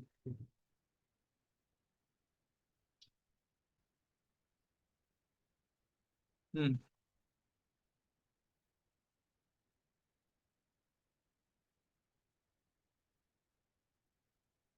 हम्म, इसमें कितने हैं थोड़ा सा मुझे, नहीं तो मैं कल आपको वो वर्स दिखाता हूँ जहां पे कि एग्जैक्टली भगवान ने बताए हैं कि अलग अलग लोग किस प्रकार से अलग अलग इंग्रेडिएंट्स बताते हैं। वो मैं वर्स आपको बताऊंगा, ठीक है। आज यस। क्या हो गया मैं कल वो वर्स दिखाता हूँ, भागवतम में है, जिससे कि पता चलेगा कि इस प्रकार से क्यों गिना है, क्योंकि ये गिनाने का एक प्रक्रिया है जिसको अलग ऋषि अलग अलग ज्ञानी अलग अलग काउंट्स बताते हैं। कोई 24 बोलता है, कोई 19 बोलता है। अब ये भगवान का काउंटिंग है, तो भगवान ने इस प्रकार से काउंट किए हैं। इसका यही उत्तर है, क्योंकि अभी इंडिविजुअल इसके ऊपर मेरे पास तो कोई अब तक ज्ञान में उतना कोई है नहीं, बट जो भी है भागवतम में भगवान खुद बोलते हैं कि मैं अलग अलग ऋषि अलग अलग काउंट बताते हैं। कोई बोलते हैं कि प्रकृति के 20 तत्व हैं, कोई बोलते हैं 24 तत्व हैं, कोई बोलते हैं 28 तत्व हैं। और ये सब सही है, भगवान खुद बताते हैं। मुझे वो वर्ष खाली कल मैं आपको दिखाता हूँ, ठीक है। जी। तो ये गिनने का एक प्रक्रिया है जो भगवान ने इस प्रकार से गिना है। अलग ऋषि अलग तरीके से भी गिनाते हैं। कोई महातत्व को नहीं गिनते हैं, कोई गिनते हैं, इस प्रकार से। तो जस्ट वो वर्ष कल मिल जाएगा तो आई विल शो, ठीक है। यस भाई। ओके। और किसी का कोई प्रश्न?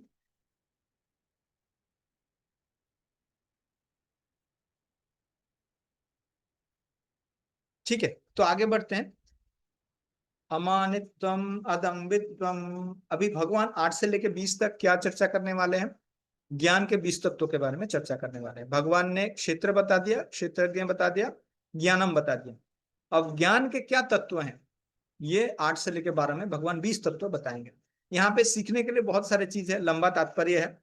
और वर्ष है, शायद हम वर्ष और तात्पर्य लेके यही एंड करेंगे और आगे उसका चर्चा कल करेंगे।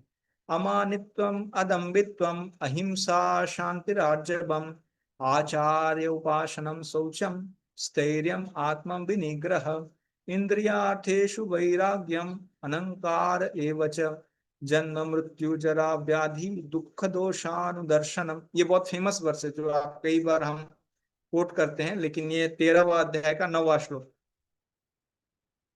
आसक्ति अनभिज्ञश्च पुत्र दारागृहादिषु नित्य च समचित्तत्वम् अनिष्टम उपपत्तिषु मयि च अनन्य योगेन भक्तिरव्यभिचारिणी विविक्त देशे सेवत्वम् अनार्जित जन संसदि आध्यात्म ज्ञान नित्यत्वम् तत्व ज्ञान दर्शनम एतद् ज्ञानम इति प्रोक्तम अज्ञानम यद तो अन्यथा। ठीक है, कोई पढ़िए इसका ट्रांसलेशन।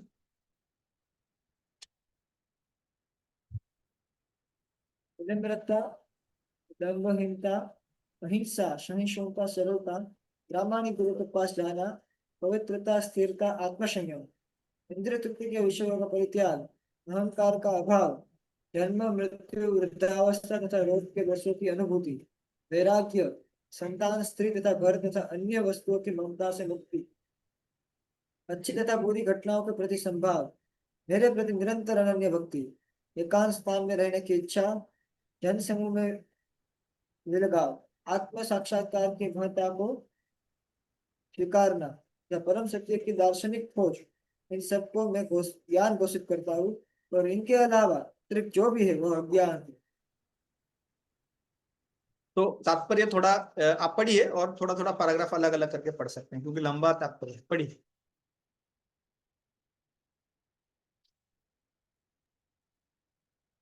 कभी कभी अल्पज्ञ लोग ज्ञान की इस प्रक्रिया को कार्य क्षेत्र की अंतः क्रिया के रूप में मानने की भूल करते हैं,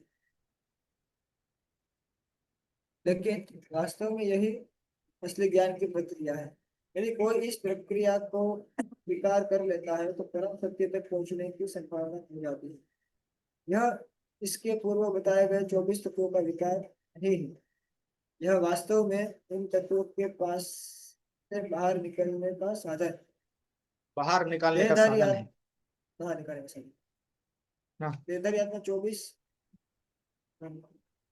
तत्वों से बने आवरण रूप शरीर में बंद रहता है। और यहाँ पर ज्ञान की जिस प्रक्रिया का वर्णन है वह इससे बाहर निकलने का साधन है। ज्ञान की प्रक्रिया के संपूर्ण वर्णन में ये 11वें श्लोक की प्रथम पंक्ति सार्वजनिक महत्वपूर्ण है। वही च अनन्य योगेन भक्ति विचारे। ज्ञान की प्रक्रिया का अवसान भगवान की अनन्य भक्ति में होता है।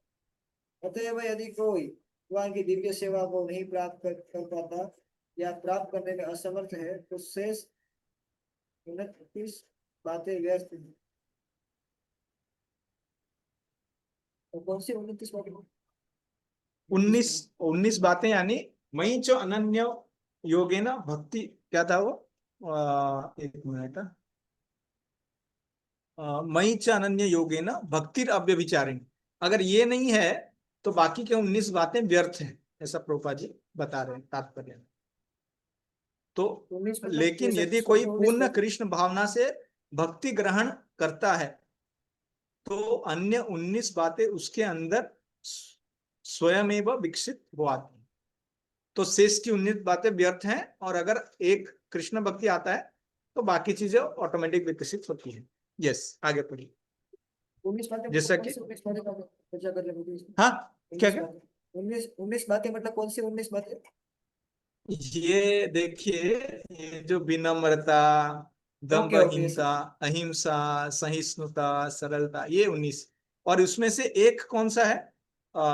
निरंतर भक्ति, मेरे प्रति निरंतर अनन्य भक्ति, ये एक। और ये 19, तो 1 वर्सेस 19। हाँ, पढ़िए। लेकिन यदि कोई पूर्ण कृष्ण भक्ति ग्रहण करता है तो अन्य 19 बातें उसके अंदर स्वयं में विकसित हो जाती है।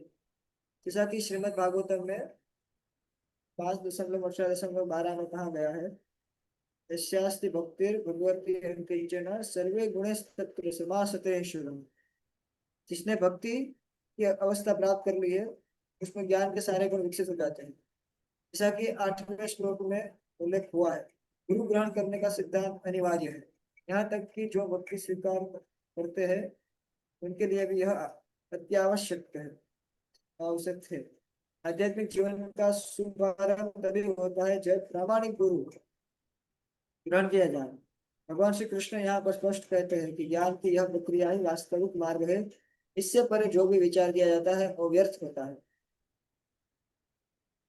यहाँ पर हाँ, ज्ञान की जो रूपरेखा प्रस्तुत की गई है उसका निम्नलिखित प्रकार से विश्लेषण किया जा सकता है। विनम्रता मानित्व का अर्थ है कि मनुष्य को अन्यों द्वारा सम्मान पाने के लिए इच्छुक नहीं रहना चाहिए। हम हाँ, देखिए, देहात्म ये बुद्धि के ये कारण अन्य। एक मिनट। हाँ, ये कई बार आपने सुना है कभी ये इसका विनम्रता के बारे में आपने, ये जो प्रभुपाद जी का विश्लेषण है, कई बार सुना। Humility means not being eager to accept respect from others. विनम्रता का अर्थ ये कि मनुष्य को अन्यों के द्वारा सम्मान पाने के लिए इच्छुक नहीं रहना चाहिए। सुना होगा आपने, करेक्ट? या पहली बार यहाँ पे पढ़ रहे हैं? यूज भी करते होंगे इसको, राइट? तो ये 13वां अध्याय का 8 से लेके 12वां श्लोक में ये डेफिनेशन उसका आता है। कई सारे डेफिनेशन जो हम अपने प्रचार में इस्तेमाल या यूज करते हैं वो यहीं से है, क्वालिटीज के बारे में। ठीक है, पढ़िए आगे। हम देहात्म बुद्धि के कारण अन्य से सम्मान पाने के भूखे रहते हैं। लेकिन पूर्ण ज्ञान से युक्त हाँ, व्यक्ति की दृष्टि में जो यह जानता है कि वह शरीर नहीं है, इस शरीर से संबंध कोई भी वस्तु सामान्य या अपमान व्यर्थ सम्मान या अपमान व्यर्थ होता है। इस भौतिक छल के पीछे पीछे होने से कोई लाभ नहीं। लोग अपने धर्म में प्रसिद्धि चाहते हैं। अतः यह देखा गया है कि कोई व्यक्ति धर्म के सिद्धांतों को जाने बिना ही ऐसे समुदाय में सम्मिलित हो जाता है तो वास्तव में धार्मिक सिद्धांतों का पालन नहीं करता और इस तरह धार्मिक गुरु के रूप में अपना प्रचार करना चाहता है। जहाँ तक तो प्रभुपाद जी आज के कलयुग के ये कई आप ये टेंडेंसी देखेंगे, लोग अपना आध्यात्मिक धर्म ज्ञान में में वास्तविक प्रसिद्धि प्रगति की चाहते हैं। बात है। मनुष्य को चाहिए कि मनुष्य वो को अपना, चाहिए कि वह अपनी परीक्षा करे कि वह कहाँ तक उन्नति कर रहा है। वह इन बातों के द्वारा अपनी परीक्षा कर सकता है। अहिंसा का सामान्य अर्थ वध न करना या शरीर को नष्ट। हरे कृष्णा। आपका इंटरनेट रुक गया है प्रभु। हरे कृष्णा।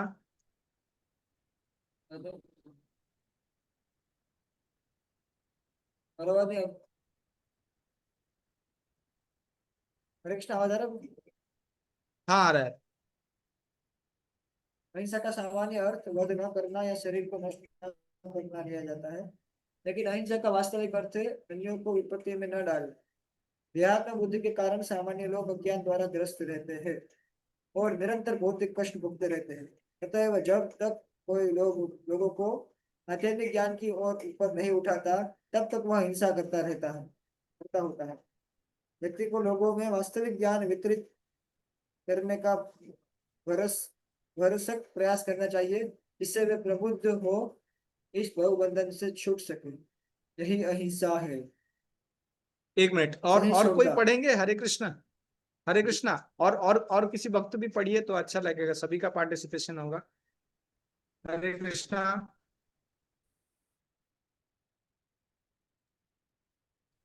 सहिष्णुता। सहिष्णुता। बोलो। हाँ पढ़िए, कोई एक पढ़िए। यस। सहिष्णुता। सहिष्णुता। कोई एक पढ़िए चलिए। તમે इसके देश पर पढ़ो वाचन तो। सहिष्णुता शांति का अर्थ है कि मनुष्य अन्यों के द्वारा किए गए अपमान तथा तिरस्कार को सहे। जो आध्यात्मिक ज्ञान की उन्नति करने में लगा रहता है, उसे अन्यों के तिरस्कार तथा अपमान सहने पड़ते हैं। ऐसा इसलिए होता है क्योंकि यह भौतिक स्वभाव है। यहाँ तक कि बालक प्रहलाद को भी, जो 5 वर्ष के थे और जो आध्यात्मिक ज्ञान के अनुशीलन में लगे थे, संकट का सामना करना पड़ा था। जब उनका पिता उनकी भक्ति का विरोधी बन गया, उनके पिता ने उन्हें मारने के अनेक प्रयत्न किए, किंतु प्रहलाद ने सहन कर लिया। अतएव आध्यात्मिक ज्ञान की उन्नति करते हुए अनेक अवरोध आ सकते हैं, लेकिन हमें सहिष्णु बनकर संकल्प पूर्वक प्रगति करते रहना चाहिए। सरलता आर्जवम का सरलता आर्जवम का अर्थ है कि बिना किसी कूटनीति के मनुष्य इतना सरल हो कि अपने शत्रु तक से वास्तविक सत्य का उद्घाटन कर सके। जहां तक गुरु बनाने का प्रश्न है, आचार्य उपासनम, आध्यात्मिक ज्ञान में प्रगति करने के लिए यह अति आवश्यक है, क्योंकि बिना प्रामाणिक गुरु के यह संभव नहीं है।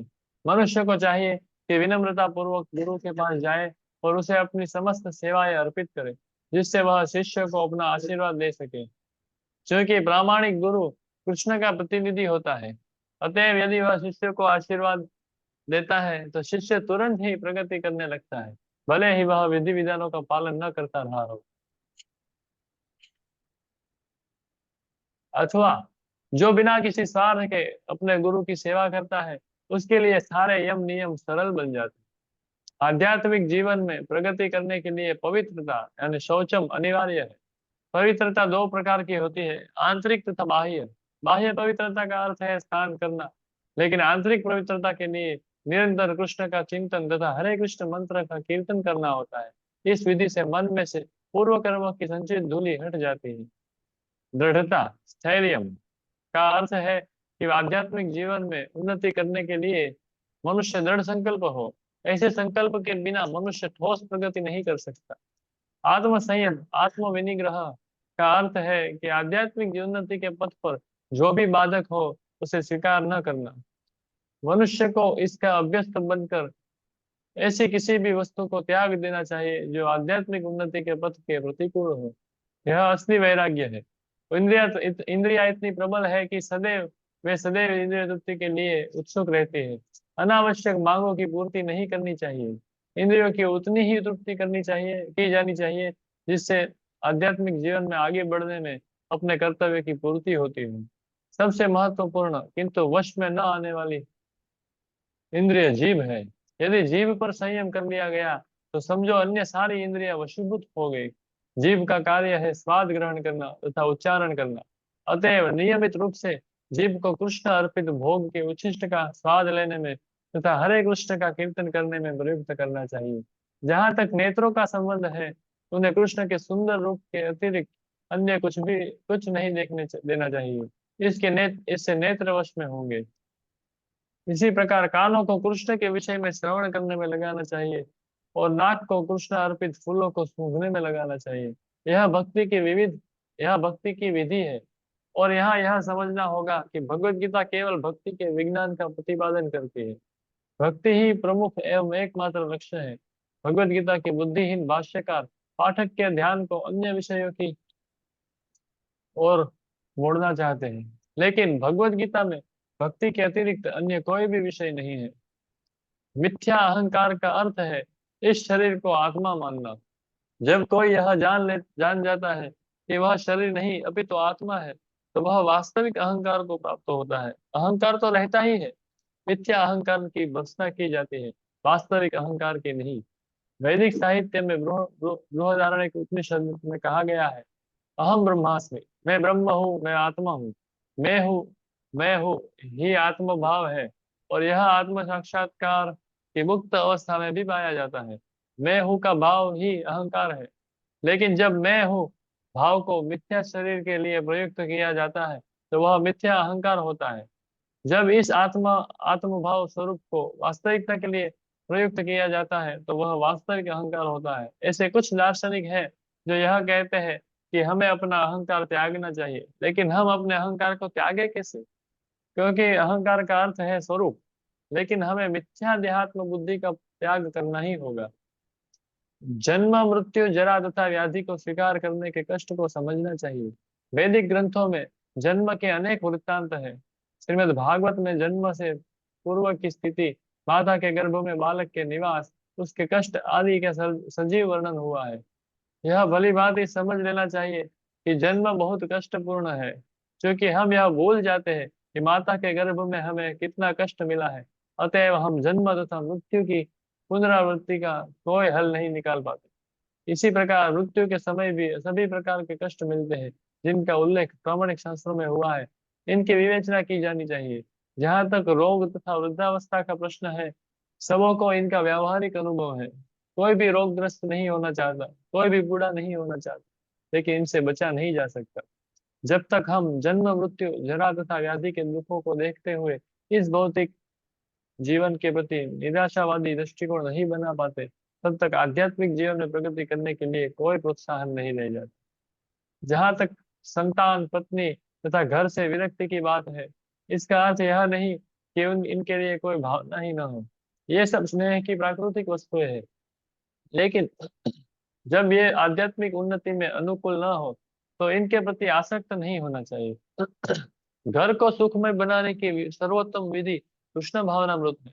यदि कोई कृष्ण भावनामृत से पूर्ण रहे, तो वह अपने घर को अत्यंत सुखमय बना सकता है, क्योंकि कृष्ण भावनामृत की विधि अत्यंत सरल है। इसमें केवल हरे कृष्ण कृष्ण कृष्ण कृष्ण हरे हरे कृष्ण हरे, कृष्ण कृष्ण हरे हरे हरे राम राम राम हरे राम हरे राम। का कीर्तन करना होता है। कृष्ण अर्पित भोग का उच्छिष्ट ग्रहण करना होता है।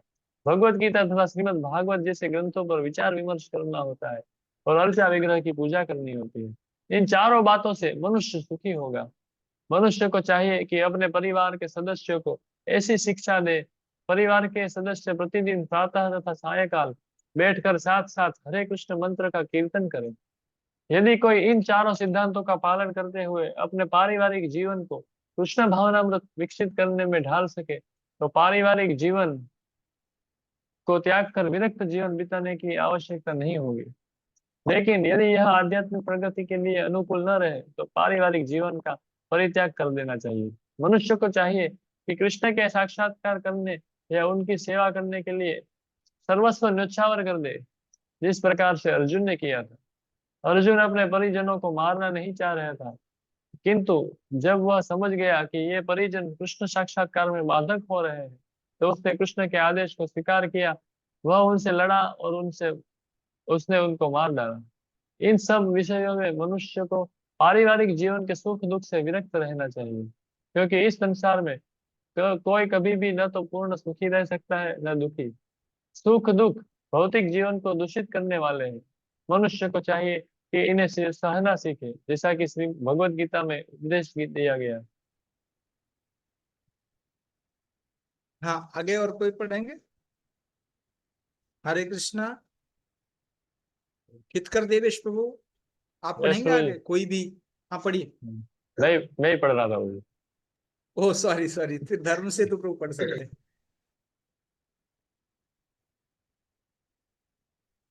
हरे कृष्णा।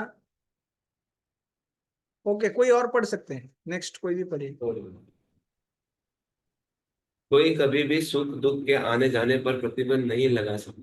अतः मनुष्य को चाहिए कि भौतिकवादी जीवन शैली से अपने को विलग कर ले और दोनों ही दशाओं में समभाव बनाए रखे।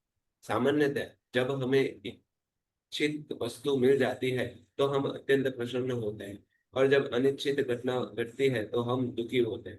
लेकिन यदि हम वास्तविक आध्यात्मिक स्थिति को प्राप्त हो तो ये बातें हमें विचलित नहीं कर पाए।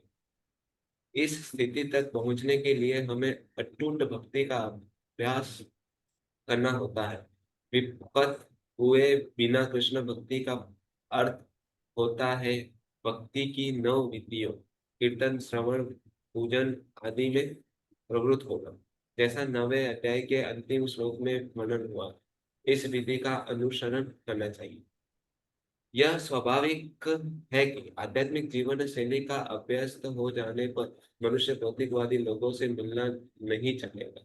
इससे उसे हानि पहुंच सकती है।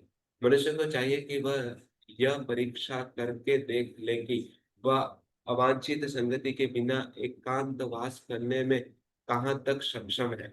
यह स्वाभाविक ही है कि वक्त में व्यर्थ के खेल कूद या सिनेमा जाने या किसी सामाजिक उत्सव में सम्मिलित होने की कोई रुचि नहीं होती, क्योंकि वह यह जानता है कि यह समय को व्यर्थ गंवाना है। कुछ शोध छात्र तथा दार्शनिक ऐसे हैं जो काम वासना पूर्ण जीवन या अन्य विषय का अध्ययन करते हैं, लेकिन भगवत गीता के अनुसार ऐसा शोध कार्य और दार्शनिक चिंतन निरर्थक है। यह एक प्रकार से व्यर्थ होता है। भगवत गीता के अनुसार मनुष्य को चाहिए कि अपने दार्शनिक विवेक से वह आत्मा की प्रकृति के विषय में शोध करे। उसे चाहिए कि वह आत्मा को समझने के लिए शोध। यहाँ पर इसी की संस्तुति की गई। जहां तक आत्म साक्षात्कार का संबंध है, यहाँ पर यहाँ पर स्पष्ट उल्लेख है कि भक्ति योग ही व्यवहारिक है। जो ही भक्ति की बात उठे तो मनुष्य को चाहिए कि परमात्मा तथा आत्मा के संबंध पर विचार करे। आत्मा तथा परमात्मा कभी एक नहीं हो सकते। विशेषतया भक्ति योग में तो कभी नहीं। परमात्मा के प्रति आत्मा की यह सेवा नित्य है, जैसा कि स्पष्ट किया गया है। अतएव भक्ति शाश्वत नित्य है। मनुष्य को इसी दार्शनिक धारणा में स्थित होना चाहिए। श्रीमद् भागवतम में व्याख्यान की गई है, वदन्ति तत्त्वविदः विदस्तत्त्वं यज्ञात्वा ज्ञानम यद् ज्ञानम अद्वयम्। अद्वयम्।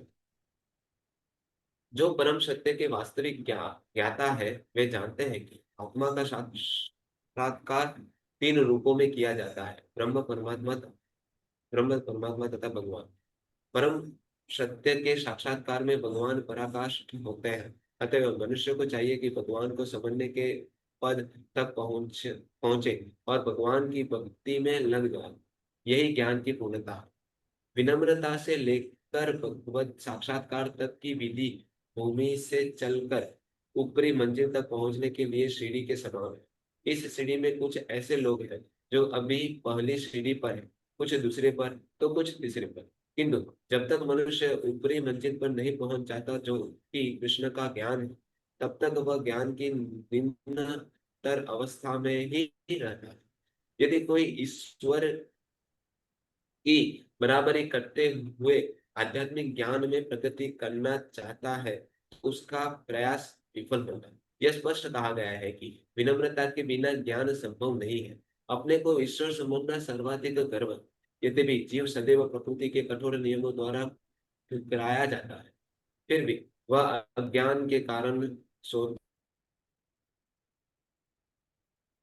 सोचता है। हरे कृष्णा। वो सोचता है कि मैं ईश्वर हूँ। ज्ञान का शुभारंभ अमानित्व या विनम्रता से होता है। मनुष्य को विनम्र होना चाहिए। परमेश्वर के प्रति विद्रोह के कारण ही मनुष्य प्रकृति के अधीन हो जाता है मनुष्य को इस सच्चाई को जानना और इससे विश्वास होना चाहिए। हरे कृष्णा। तो ये तात्पर्य काफी लंबा था, अभी इसका अध्ययन करने के बाद इस पे चर्चा हम कल करेंगे, ठीक है। और किसी का कोई प्रश्न है और कोई ये है? धन्यवाद, आप सभी आए, आज पहला कक्षा था। I don't know how was the feedback, how आप लोगों को कैसा लग रहा है। अगर ज्यादा इंफॉर्मेशन है या फिर कुछ है तो आप बता सकते हैं एंड वी कैन अकॉर्डिंगली। कोई भी डाउट हो आप चैट बॉक्स में डाल सकते हो, या आप क्लास के शुरुआत में या क्लास के अंत में बता सकते हो, जिसपे हम चर्चा करें, ठीक है। तो कल इस समय हम फिर से मिले, फिर दशरथ पुत्र को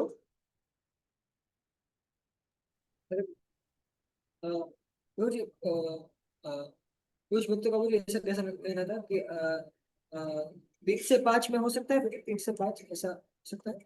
क्या क्या?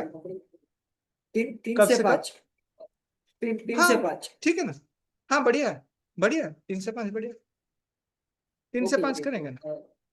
मैं आपको तो फिर कल और कंफर्म परसों 3 टाइम से 5, हाँ एक बार फिर से व्हाट्सएप में कंफर्म हम करके बताते हैं। व्हाट्सएप कर लेता हूँ। यस, हाँ पता है 3 से 5 है तो 3 से 5 बढ़िया है, कोई प्रॉब्लम नहीं। अच्छा है ना? Thank you. ठीक है, ओके ओके। हरे कृष्ण, धन्यवाद प्रणाम।